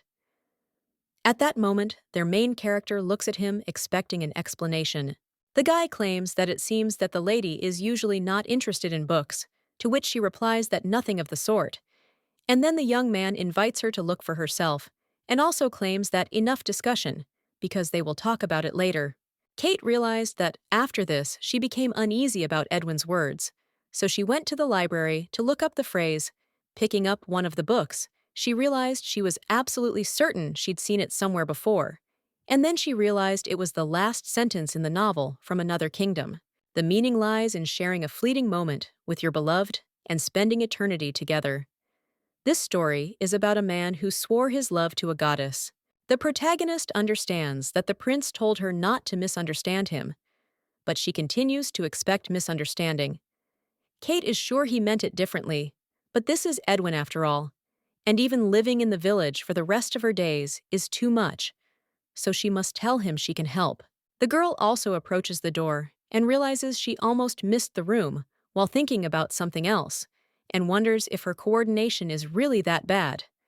But right now, it's better to focus on urgent matters, after which the lady apologizes and confirms. She wants to talk about the props needed for the play in 15 days. But when the lady looks at the people inside, she's a little surprised to see the Grand Duke and the tailor there. The protagonist wonders why they're together, then realizes she should first notify Edwin. But at the same moment, she hears Ron telling the Grand Duke that he will assume that he did not hear these words. The guy then turns and leaves, while the main character watches. The Duke turns to Lady Kate and says it was a pleasure meeting her there, and also that they hadn't seen each other for a long time, so she should close the door and come in. The main character is a little nervous, and also tells the Grand Duke that they haven't seen each other for a long time, and the guy says that it is not necessary to address him so formally, because she can simply call him by his first name. The young man says that the lady is Lord Edwin's fiancée, so she's like a daughter to him. The Duke also asks what brought her to such a place, and whether she wanted to ask for something. Kate simply wonders if the butler is in the wrong place, to which the young man replies that unfortunately the place has been empty for some time. He also came there because he wanted to tell him something, and the girl insists that she understands and will return later. Her interlocutor says that if the task is urgent, she should tell him and he will pass it on, but the girl replies that there is nothing urgent. She also recalls the prince's words about making sure that in the future there would be no circumstances in which she would be left alone with Duke Avend. The guy at this time claims that it seems the lady cannot share the assignment and asks what about leaving a note, and it seems she has done this before. This place is far from the main part. Wouldn't it be inconvenient to return again? And the girl understands that she is definitely not sure that she should return alone. At this time, the main character walks around the Duke and keeps her distance from him, and also screams that he shouldn't look, at which the guy replies that he does, and suggests that she not worry. The lady also begins to write down everything that she had to convey to the butler, and realizes that she has now written down everything she wanted to discuss. The girl also understands that now she needs to leave quickly, but when she puts her hand on the sofa, she realizes that there is a sword hilt there. At that moment, the blonde man appears next to the lady and asks if this sword isn't magnificent. The main character immediately moves away from him, and the man with a smile on his face explains that the ball is encrusted with stones and that he bragged a lot about the effort he put into it, knowing it would be used by the royal family in a productions. The main character understands that if this is a play of the royal family, then this is the sword that will be used in it. A little while later, they are already rehearsing, and the guy claims that he is not afraid of falling into eternal sleep, and he is only sad that he will no longer be able to see the lady. After which, he falls to the floor and pretends to be dead. The main character watches this in shock, and her interlocutor asks if the lady has forgotten her words, and replies that nothing of the sort. At this time, the butler claims that the Lord's performance is magnificent, but he thought that he really had fallen into eternal sleep. After this, the guy asks why the butler is creating such a fuss around her, and it's simple. The main character understands that she knows for sure, and her heart sank because she thought that the guy really had fallen into eternal sleep. After deciding to act in the play, she went through the most difficult days of her life practicing the play and searching for information about the criminal. Arthur, played by Edwin, suddenly falls into eternal sleep at the beginning of the novel, and his lover Bella soon tries to follow him, which provokes him to become a spirit to stay with her.